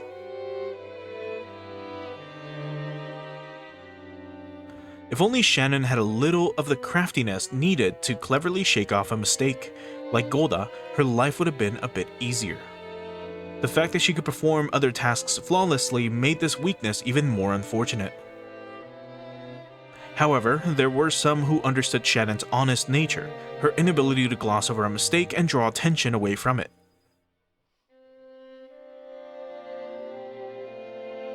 That's why Kumasawa had smoothly come to her さ rescue. っき源氏さんが午後のシフトに変更があるとおっしゃってましたよ。確かシャノンさんは夕方までお休みがもらえたと思いました。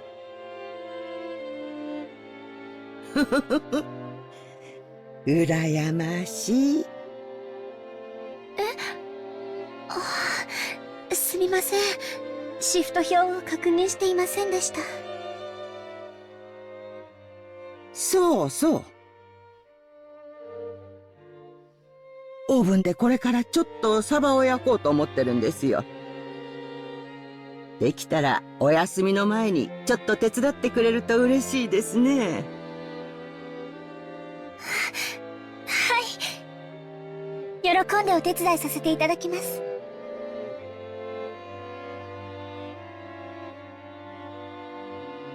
To Shannon, Kumasawa was like a mother among the servants. The dining hall needed to be cleaned up, so we were chased out. Instead, tea was being served in the parlor. Apparently, they'd prepared the black tea that Aunt Rosa had brought for Aunt Natsuhi. Maria said she also wanted to have some black tea, but my old bastard said she couldn't and told us children to go play outside. バトラ君、みんなで表に散歩に行かないかい？バラでも見に行ったらええ。でも天気には十分注意するんやで。空はまだ明るいが、天気予報はふるふると繰り返しちょる。マリアは海がいい、海がいい。あら素敵じゃない。砂浜で遊ぶなんて普段はなかなかできないものね。そっか。よし、じゃあみんなで浜辺でも行こうぜ。行こう。マリア、服を濡らさないようにするのよ。靴もよ。濡らさない。素直で可愛い。バトラ君、マリアちゃんの面倒ちゃんと見てあげてね。おうよ、任せろ。おう、お前もキリエに頼まれると素直で可愛いじゃねえか。たまには俺の言うことも素直に聞いてみろよ。へっ、まっぴらごめんだぜ。行こうぜ、みんな。ほらほら。The children flew out of the parlor. They were replaced by Genji, who pushed a serving cart in and prepared to serve the tea. The parlor was filled with a sublime aroma, which delighted everyone while they waited to sate their thirst.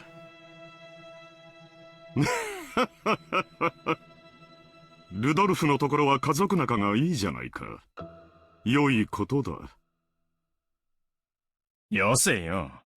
兄貴のところには負けるぜ。そうよ。It's interesting that he calls him Aniki instead of something like, like Oto-san, or Sama even, because he's the oldest and so on and so forth. Aniki is usually a very casual way of referring to someone as your brother. And I've personally have only heard it when used like by friends to refer to another guy as brother, usually like to mean literally like, hey, what's up, bro? Like, yo, Aniki, like that. But anyway, ジェシカちゃん、本当に可愛らしく育ったじゃない。これも夏日姉さんの教育の賜物ね。どうも。Natsuhi answered coldly. The conversation broke off, and then the parlor fell silent. Maybe Hideyoshi couldn't bear the silence, because he broke it himself with an exaggerated gesture. しかし、成長は早いもんやで。いつまでも子供だと思っとったが、図体はみるみるでかくなり、いつの間にか大人の仲間入りや。Okay, that's weird. So it looks like the stuttering is back. It wasn't there before. Like, I tested it for a little while, replaying a little bit of the start. So maybe I'll have to uninstall and reinstall again. I don't know. Anyway. バトラ君なんか見違えたで。体は大きくなりましたけど、まだ子供です。It's happening a lot less now, which is at least better. うちの主人も未だに子供ですけれど。子供と大人の境ってどこなのかしらね。私、未だに大人になったって自覚が持てない。情けないじゃないか。一児の母の言うことではない。そうね。私たちももう子供じゃない。大人同士よ。だから感情的にならず、知的な会話をしたいわね。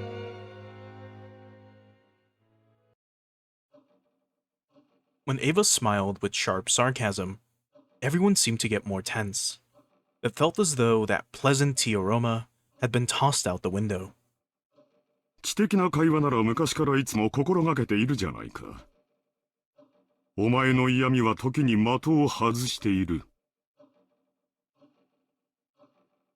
昔から変わらない。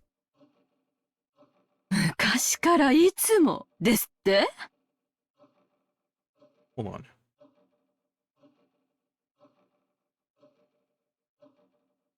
I thought we were hearing, you know, in Higurashi, whenever there was a tense moment, you would have the, like, air whooshing sound effect.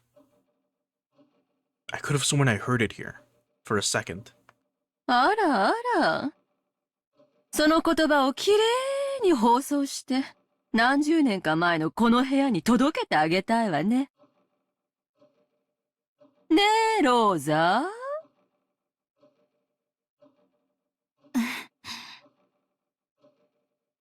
Rosa gave a vague smile. She knew that, whether she agreed or disagreed, she'd earn the displeasure of her other siblings. It was a bit of worldly wisdom that had been essential for someone growing up as the youngest sibling.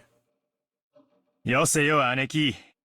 ガキどもがいない間に本題に入ろうじゃねえか。それこそ知的な話よ。As Rudolph glanced over the faces of all present, some let out a slight sigh and let a small look of resignation across their face. God damn it. As Rudolph glanced over the faces of all present, some let out a slight sigh and some let a small look of resignation cross their face. They were approaching their unavoidable true agenda. 去年の時点で余命3ヶ月だったんだ。ってことは、すでにマイナス9ヶ月ってことじゃねえか。いつお迎えが慌ててすっ飛んでくるかもわからねえ状態ってことだぜ。当主様は今でも健在でおられます。Okay, I don't know about well, but he's alive. このような不穏当な話を日も明るいうちからなさろうとするなど、ルドルフさんの正気を疑わざるを得ません。So give me 1 second. Was it through this? No. Okay. Never mind. だがな、夏日さん。こういうしょっぱい話はいざことがあってからじゃ遅いんや。今が元気だからこそ余裕あるうちにしとくもんなんやで。これも財産のエチケットみたいなもんや。諸君の関心は親父殿のようじゃないか。南條先生、あなたから説明してくださいませんか。See, like, he refers to his father as Oyaji Dono, which is, you know, It's like it's if I recall, it's on the level of like Ojo sama, you know, or Oji sama. I mean, Ojo is something else, but like Oji sama with that honorific. So that's interesting. 彼らもそれをお望みらしい。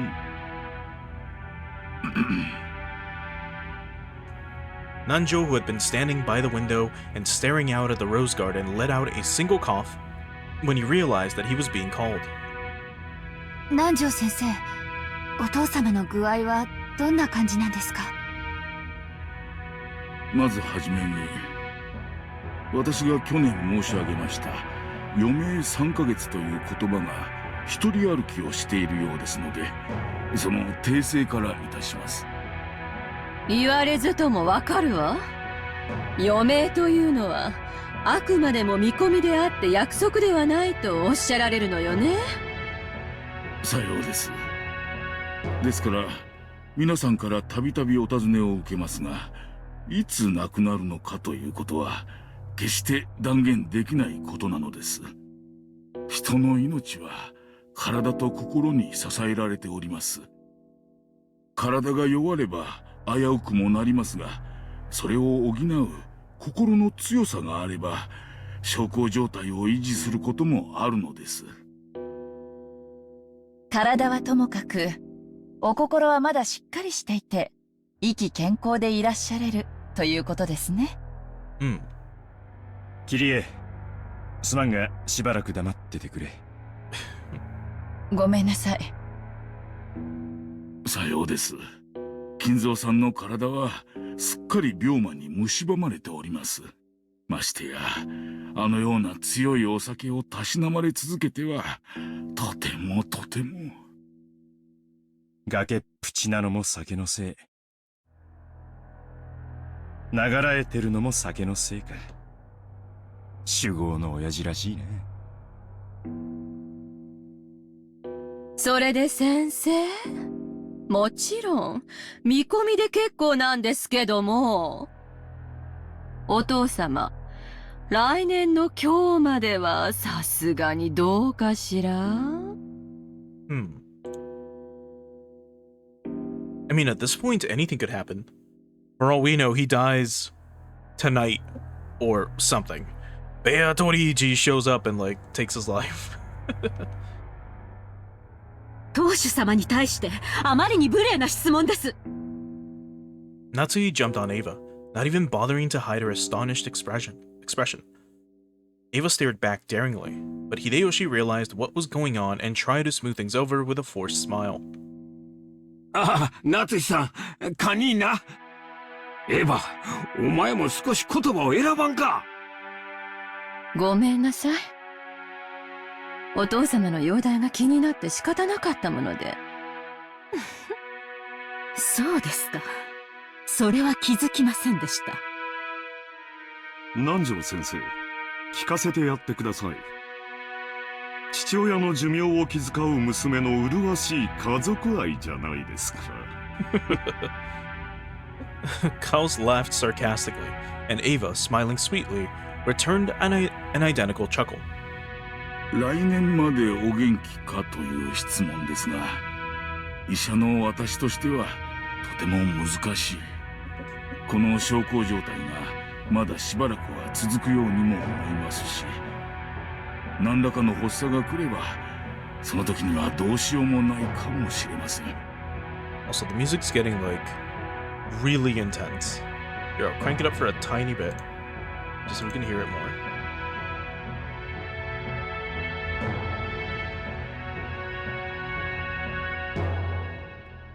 Like those drums. It's like we're going to war.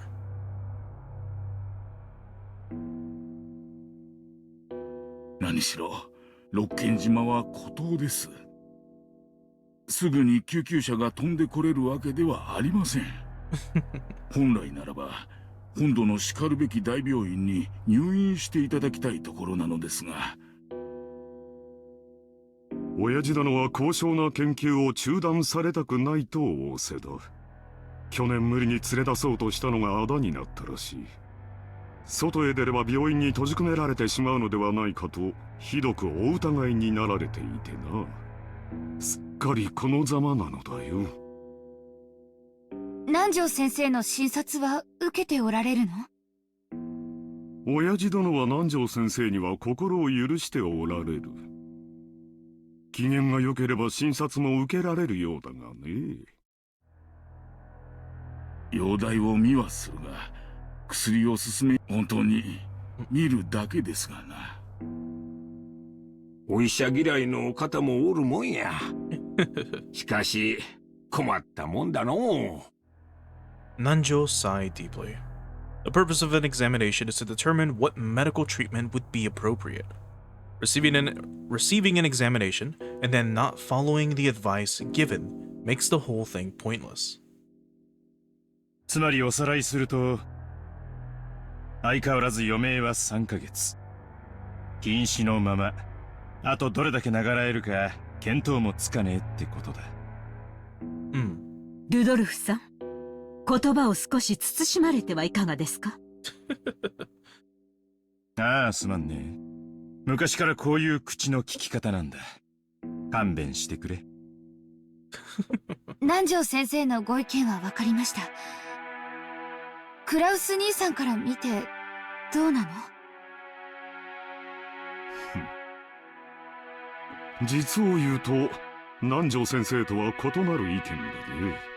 とても余命3ヶ月の重病人とは思えないというのが本心だ。怒鳴り声は相変わらず健在で、いつぶん殴られるかとヒヤヒヤしっぱなしだよ。長男にだけ親父の世話を押し付けるのは実にフェアではないね。来世では俺より後に生まれろよ。さて、話を戻そうぜ。It's pretty funny. そんなわけで、公正中立なお医者の先生の見解じゃ、いつお隠れになっちまってもおかしくない状態だ。兄貴には悪いが、ここは専門家の意見を採用させてもらうぜ。となりゃ、決して親父の財産を話し合うことは、時期尚早ではないってことさ。So I won't go too much into this, but throughout time, I should say, we've had many examples of individuals in a similar position to their dad, where they have some disease, some illness, and they are somehow able to just live despite what science says. For example, let's say they have some, I don't know, some disease that's going to kill someone in 3 months. And the person does, you know, through like almost like a sheer force of will, continue to live even past those 3 months, completely baffling scientists and so on and so forth. Now, again, of course, this isn't scientific or backed by any science, but we've had many examples throughout time in various parts of the world where you'll just have someone continue to exist through like sheer determination. Now, we know that their father made some kind of a deal with Beatrice, right? With Beatrice. We know that she's supposedly a witch, assuming she is literally a witch of some kind. Then he will go when their contract is over, more than likely. He probably contracted some sickness and is probably only being kept alive by whatever that magic is. That would be my guess. Either that, or literally through force of will, or just through his sheer like persistence to stay alive, he continues to live. That'd be my guess. お父様の個人資産はおそらく数百億にも届くでしょうね。でもそれは綺麗な現金で揃ってるわけじゃないわ。お誕生会のケーキみたいに綺麗にナイフが入ってカットできるほど単純じゃないでしょ。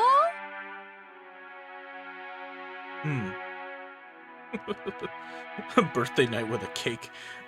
what a fucking metaphor. 姉貴の例えは面白いな。そうさ。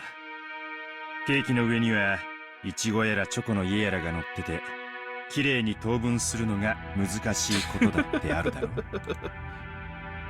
それを加味して、どういう風にナイフを入れるのか、先に相談しておくのは大切なことだと思うぜ。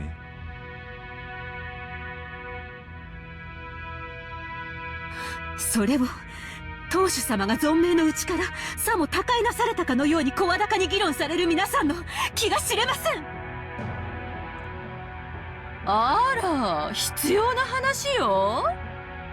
だって遺産相続はその時点で直ちに行われなきゃならないものよ。ましてや栄光ある後宮家の財産は莫大。事前に入念な相談が必要なことはお分かりでしょうが、当家の資産はあなたのご実家とは大違いなんだから。Oh my god. So this is why they chose Takano's voice actress, because she's like, she can really layer on the major bitch act. And also for reference, 10 billion yen from around 1983 was about 36 million USD. Let's just say 35 for an ease of math. So again, like 20 million is 70, or 20 billion is 70 million yen. They said tens of billions, right? So that's just something to put into perspective, accounting for inflation and everything. 失礼な。私の実家は関係ありません。Oh my god. Look at how pissed off she fucking is. Natsuki responded indignantly, though in a low voice, and the already dark atmosphere grew even more hostile. 予算買えば、夏日さん、堪忍な。口が悪いのは許したってな。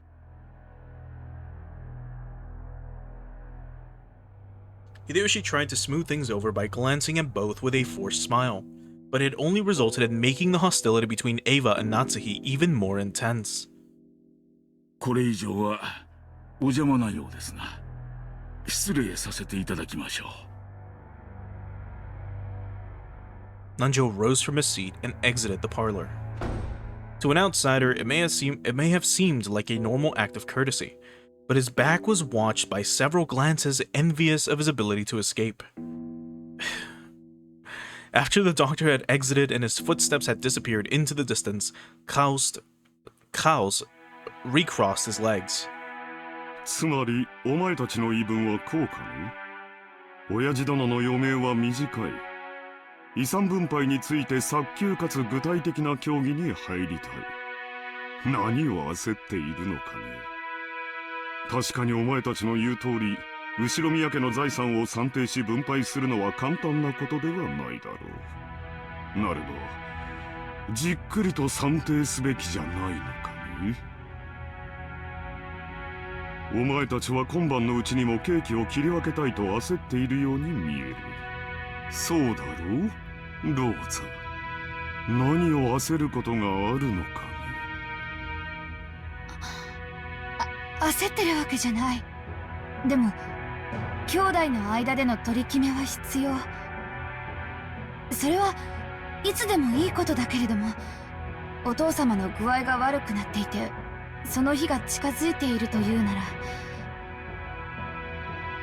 先に話だけしておいてもそれは請求とは言わないと思うし。 Rosa shot a glance at Eva and Rudolph. As the youngest sibling in the family, it was hard for her to be cross-examined by the eldest. Cross-examined of all things, holy shit. それはお前の本心かね。兄弟で一番素直で綺麗な心を持っていたお前がそんなことを言い出すとは思えんね。そこの二人に吹き込まれたんじゃないのかね。よせよ兄貴。ローザだって兄弟だぜ。親父の遺産に公平な権利がある。関心を持つのは当然じゃねえか。親父だっていつかは必ず死ぬし、それは遠い未来の話でもない。むしろ兄貴が悠長すぎるくらいさ。And he outlives them. he feigns his death, but he's still alive. Somehow. まるで遺産分配から話をそらしたくて仕方がないように見えるぜ。それはどういう意味ですか？主人にやましいところがあるとおっしゃいたいのですか？まあ、夏日さん。話は聞いておくなあれ。兄さん、今は大変強気だそうじゃない？そうよね。去年以降、空前の好景気で円は上がる一方。ドルが100円に至るのだって夢物語じゃなさそうよ。それに、与党は来年頃に保養地整備法を成立させようっていうじゃない。今や日本中のリゾート開発会社がどれだけ軍資金を集められるかって奔走してるところよ。If I'm not mistaken, the bubble they're talking about, well, they're in a bubble right now. The good times they're talking about are that bubble. In the 70s and 80s, that's when Japan went through like an economic boom. Because it was shortly after World War II. That's when like World War II happens, then they start to recover, and then they start trading with the rest of the world, and then that's when Japan starts to see an economic boom. They start developing a bunch of, electronics, media, etc. that they start exporting. I believe it was in 1990, or if not 90, 91 or 92, when that bubble pops. And that's when everything kind of goes to shit, which is not a good time for Japan. But before that, now, that's when things are fucking amazing. 詳しいじゃないか。これから日本には空前の好景気が訪れる。Well, here's, I guess they're talking about another 親父 one. 殿が後宮家を再興した時と同じくらいの大規模な需要拡大の時代がね。日本国民は死に物狂いで働き、高度経済成長を実現して世界で一番豊かな国民となる。国民の消費は増大し、それを回収できる施設があぶく銭を手にする時代になったのだよ。今や国民のニーズは3種の電化製品ではない。スキー場、ゴルフ場、総合プール、リゾートホテルにテーマパーク。数年前に開業したデルゼニーランドには行ったか。素晴らしい遊園地じゃないか。Have you gone to Disney Park? It just opened a few years ago. あそこでは大人も童心に帰り家族で楽しむことができるんだ。That's really fucking funny. かつて家族を顧みずに滅私奉公することだけが美徳だった時代はもはや終わろうとしている。我々は世界で一番豊かな国民としてようやくそれを享受できるようになったのだよ。クラウス兄さんの読みは大したもんや。わしも数年前に聞いた時はそんなアホなと思ったわ。でもな、G5 のプラザ合意聞いてから変わったんや。円はみるみる強くなり、地価はこれから天井知らずに上がるやろ。日本が世界経済の中心になる日も遠くはない。兄さんは時代を見る目のあるお人や。それだけは間違いないで。秀吉兄さんに同じだ。兄貴は10年越しで時代を読めてるよ。その嗅覚は親父譲りだろうな。大したもんだぜ。だが親父と違ってちょいと見通しのタイミングを読み違っちまったところはあるよな。兄さんは必ず日本が好景気を迎えると信じてあちこちにリゾート計画を起こし、その兄さんの読み通りの時代は確かに訪れつつあるけど、その時期を読むことには失敗したわね。早すぎたのよ。そして焦って清算して結局は傷口を広げたわ。本当に嗅覚が当てになって好景気が訪れることを読めていたなら清算するわけない。これって兄さんが自分で自分の才能を信じてない証拠じゃないの？失礼な。Of course. You can hear the venom in her tongue as she speaks. Like, that is just how good of a voice actress she fucking is. It's incredible.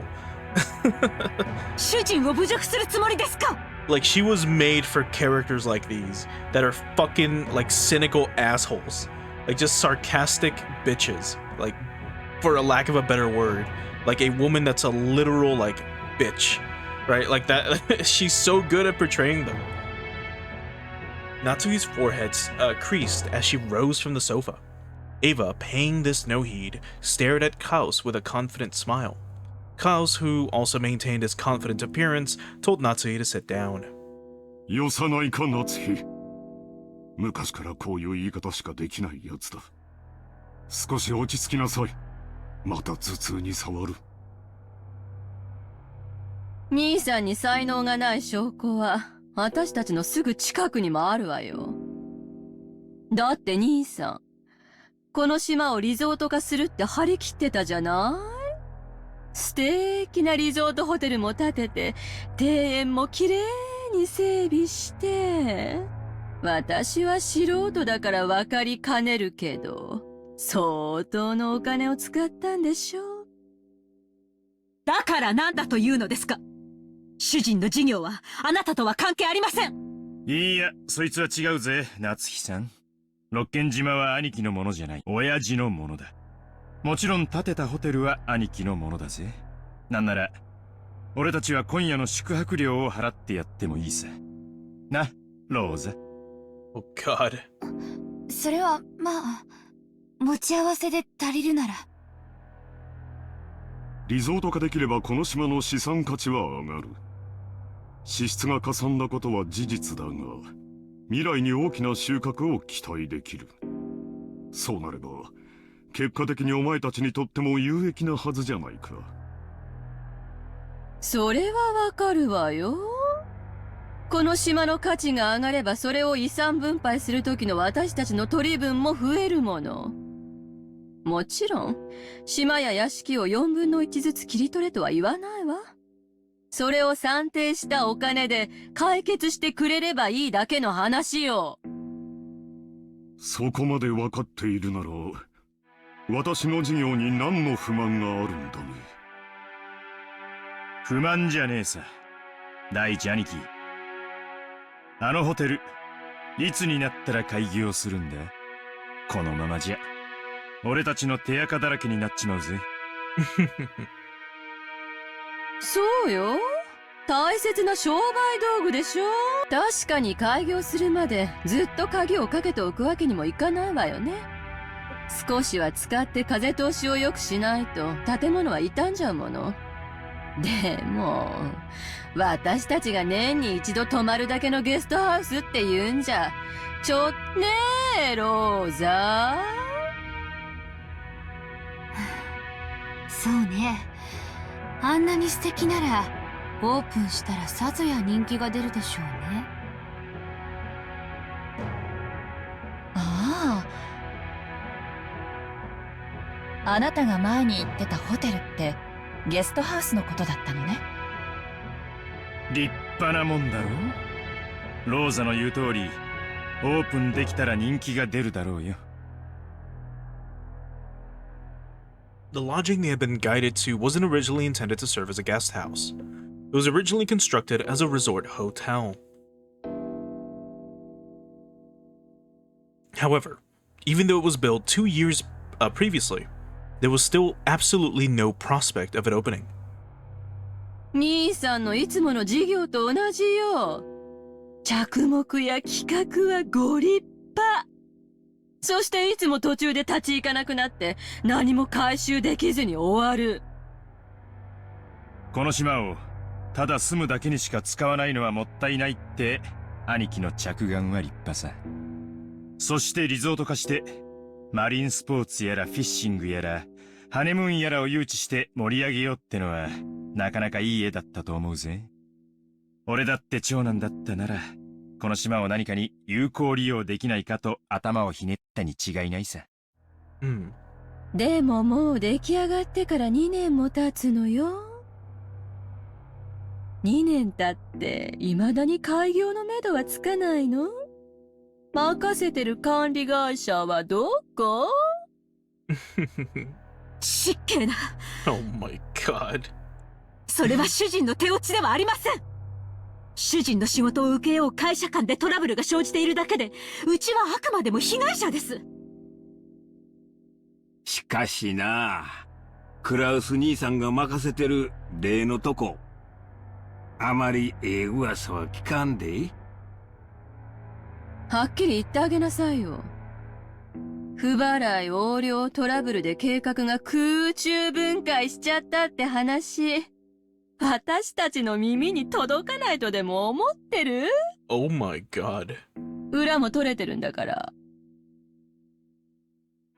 何の裏だか存じませんが、事実無根です。観光業への新規参入には方々への根回しが必要になります。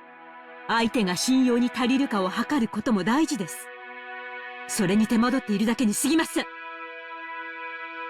ホテルの完成が早すぎて勇み足になったことは認めよう。だが維持費がかかってるわけじゃない。やがて大きな意味を持つ布石だ。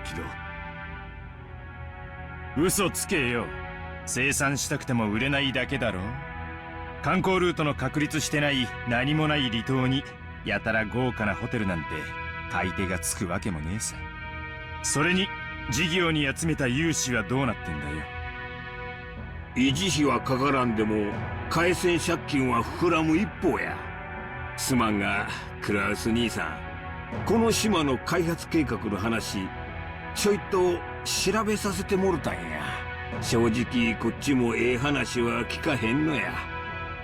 Right, so what we're getting at is Klaus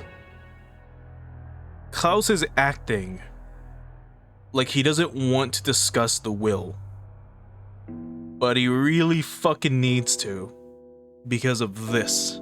It's kind of interesting how seamlessly this all flowed into the discussion that we're having right now. Remember, the previous scene was them having lunch. The start of this scene was them talking about their father's health. And it seamlessly just weaved into them talking about how Klaus is an incompetent businessman and how a lot of his most recent business ventures have just fucking failed. Out of nowhere. We're talking about his faults. We're not talking about dad dying anymore. We're not talking about splitting the will. We're talking about, hey, you're a fucking idiot when it comes to like doing business. Here's why. That is incredible.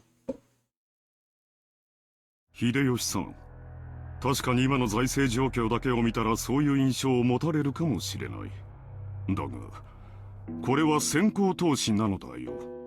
その読みを誤り、これまでに多くの負債を生んでしまったことは認めざるを得ない。だが、ようやく時代が私に追いついた。これまでに失った分はすぐに取り戻せる。いや、それどころか。これまでの投資だってやがては私の元に戻ってくる。そう例えるなら、放った稚魚が鮭となり、肥えて帰ってくるようにね。それは認めるで。これからリゾート業界は空前の好景気を迎えるやろ。これまでの負債を埋められるほどかはわからんが。だがな、クラウス兄さん。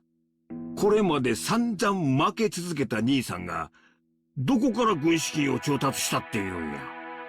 それも半端ない軍資金や。あれだけの穴を埋められる軍資金やで。He sits everyone down. He pulls out papers. And he's like, and that's where you all come in. This island will be a timeshare resort. That's how we're gonna fund. That's how I'm gonna get out of my debt. 秀吉さんは何をおっしゃいたいのですか？ああ、夏樹さん。ほんま怒らんといてえな。わしらも調べたんや。これまで負け戦続きのクラウス兄さんに最近の強気な莫大投資を支えられるほどの融資を誰ができたんか調べたんや。結果、いねえんだよ。お弱り目と逆に張るのがマネールーレットの鉄則だ。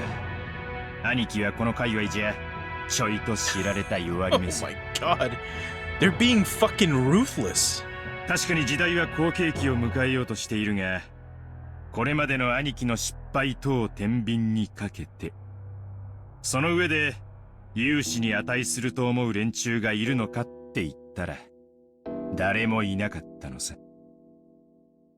ならね、そのお金をどこから調達したのってことになるのよ。ほう。興味深い話じゃないか。That line delivery. It was like whole, and I was expecting like 向かってくるのか. And then just for him to do the Dio line. Like right afterwards. それであなた、このような暴言をいつまで放置されるつもりですか？座れよ、夏日さん。単刀直入に言おう。兄貴は、親父の個人資産を自分の事業に流用してる。Never mind. That's why he wanted to avoid talking about this. I thought it was maybe he wanted to avoid talking about, you know, the will, so that they wouldn't find out that he needs the money. But no, he wanted to divert it so that they don't figure this shit out. これはほぼ間違いねえ。これが俺たちの誤解だってんなら、どうかぜひそれを解いてもらいたいもんさ。ルドルフ、流用なんてもんじゃないわよ。これは横領よ。It's called fraud, okay? 刑事告発できる立派な犯罪なんだから。無礼極まりない。仮にも後ろ宮本家跡継ぎの後ろ宮クラウスに向かって信じられない暴言です。暴言じゃないわよ。図星でしょ。なんとか事業を成功させて、これまでの損失を埋めたいんだけど、その穴は広がっていく一方、博打の穴をさらに大きく張った博打で埋めたいだけよ。その軍資金がすぐ近くにあったなら、手をつけるのは道理。はっきり言うわ。兄さんがしているのは横領よ。お父様に対する裏切りよ。叱るべき決着がついた後には司法に委ねることになるでしょうね。そんな輩に後ろ宮本家跡継ぎを名乗らせるとお思い？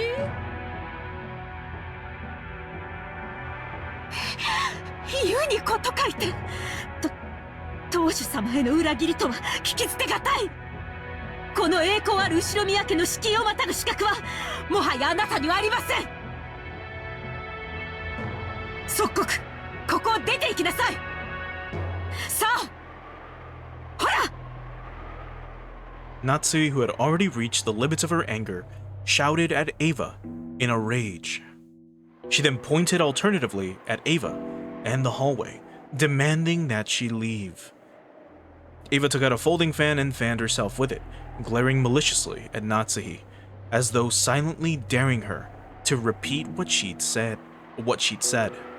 However, her mouth was still smiling, curved in the shape of a crescent moon. In that unpleasant silence, Rosa gulped.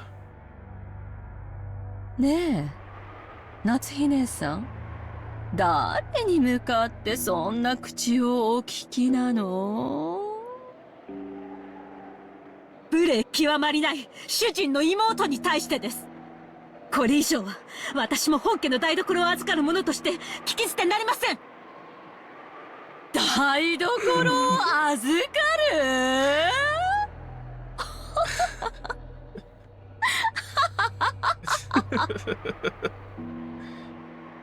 I think OBS crashed for a tiny bit, but I think we're back.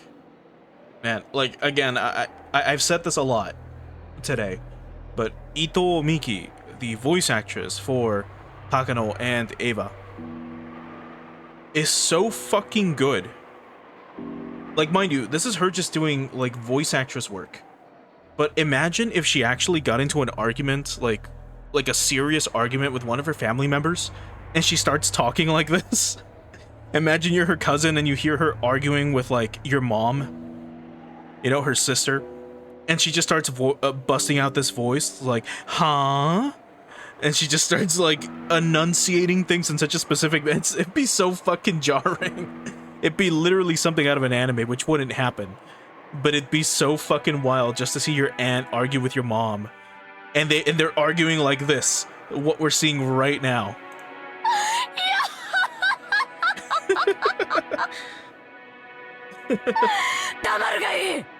Oh. We got a CG. Look at this. We got a CG. I didn't think these existed. Due to the version we're playing. But I'm happy that they exist. Oh, that's so cool. But yeah, do remember, it's been a little bit, so I forget. If you're watching this on YouTube, it's fresh in your memory. But if I recall, from the seating arrangement, Ava's seat was much, much higher than hers. So there is literally no reason why she should tell her to get the fuck out of her own, like, you know, out of this place, right?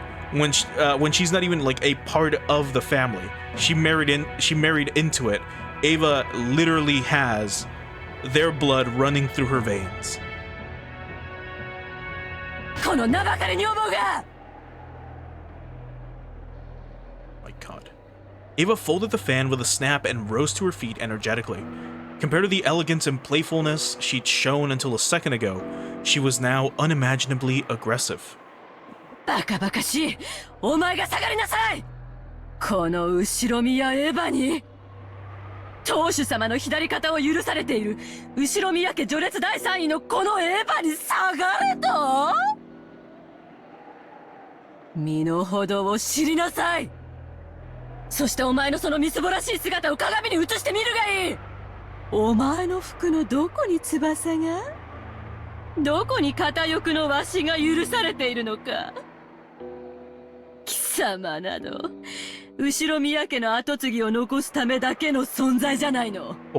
身の程をわきまえるがいい、このゲス女が。Holy shit. Imagine your aunt telling this to your mom. She calls your mom a fucking, like, organic, like, incubator. God, she's so fucking good as a voice actress. Ava's face twisted hideously as her words gouged into Natsui's heart like talons, wrenching at it.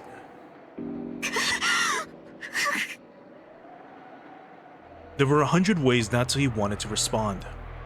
However, her anger and sorrow crushed her throat, and none of those words managed to make it into her mouth. Her anger had nowhere to go, and became a single hot tear that slowly dripped down. The single tear. Nani? Oh. Jeez. Well, here's the crescent moon. You know, that you know, flared across her face a while ago. 何か言い返したいなら、どうぞ言い返しなさいよ。ほら。Ava faced her with a provocative gaze. However, Natsui could do nothing but tremble, her clenched fists quivering. Kaos quietly broke that powder keg's tension.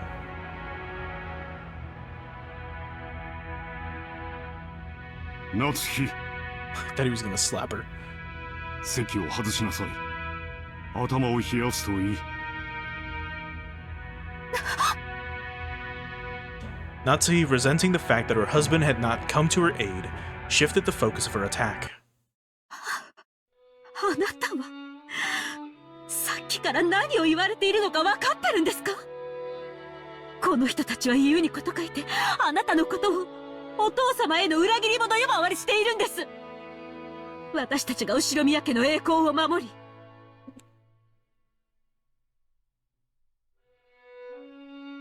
お父様からそれを受け継ぐため、日々高潔であろうとする全ての努力をないがしろにして踏みにじる。なんという聞きがたい暴言。あなたもあなたです。どうして言い返さないんですか？あなたが言い返さないから私が言い返しているのに、さっきからあなたは私に任せっきりで。その私に頭を冷やして来いなんて言うんですか？いつも私ばかり。私はいつも真剣にこの家のことを考えているのに、それをあなたは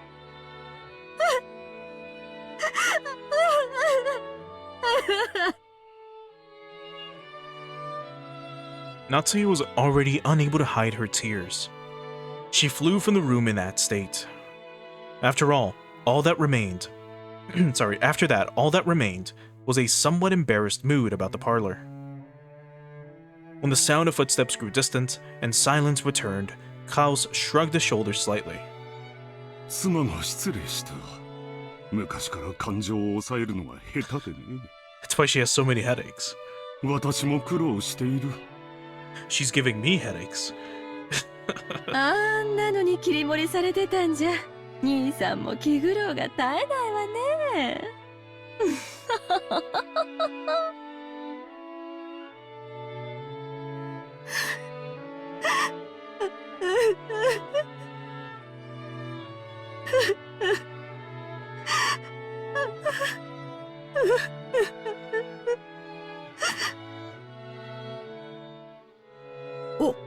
奥様。何でもありません。下がりなさい。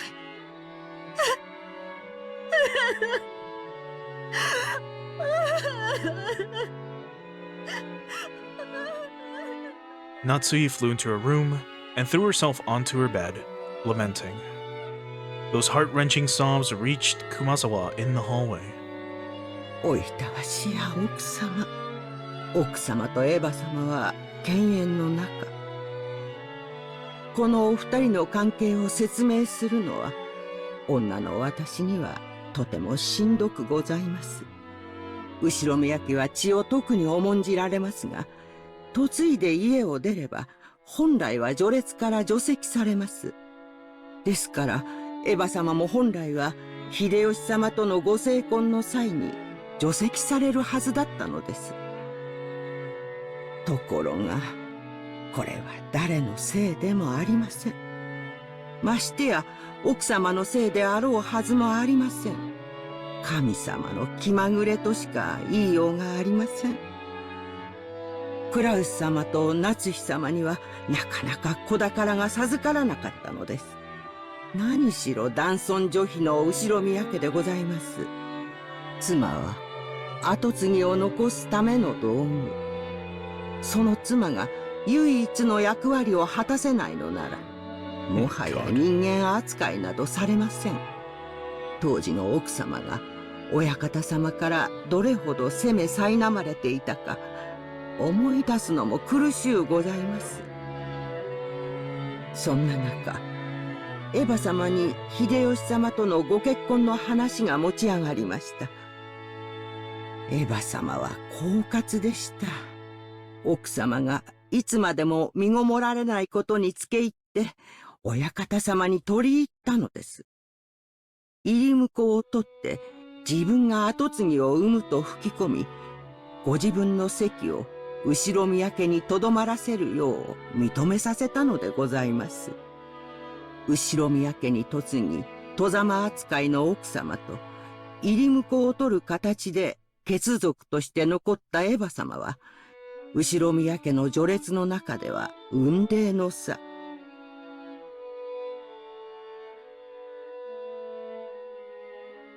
I guess she read it, but just in case. And Eva, who was related to the family by blood and whose husband took on the Ushiromiya name.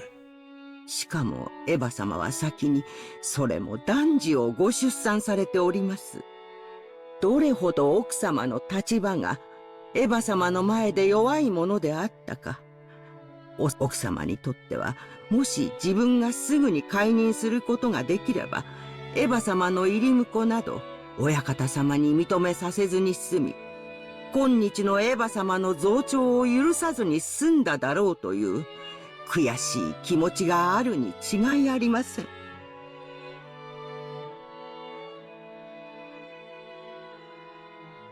And Ava wouldn't have been permitted to act as arrogantly as she did today. しかし、それは奥様のせいであろうはずもない。すべては気まぐれな神様とジェシカさんをお届けすることが遅れたコウノトリのせいなのでございます。だからといって奥様にはそうと割り切れるはずもない。ただただ妻としての責務を全うできなかったことに女として悔し涙をこぼすしかできないでしょう。私には何もできず、こうして物陰から見守ることしかできないのです。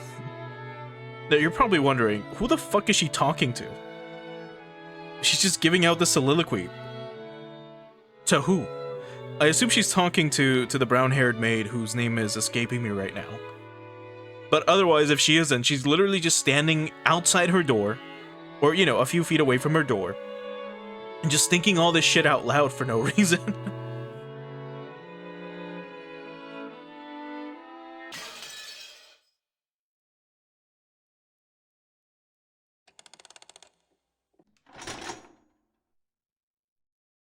Wait, we went back?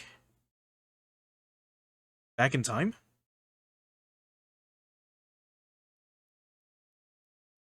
The clock moved backwards.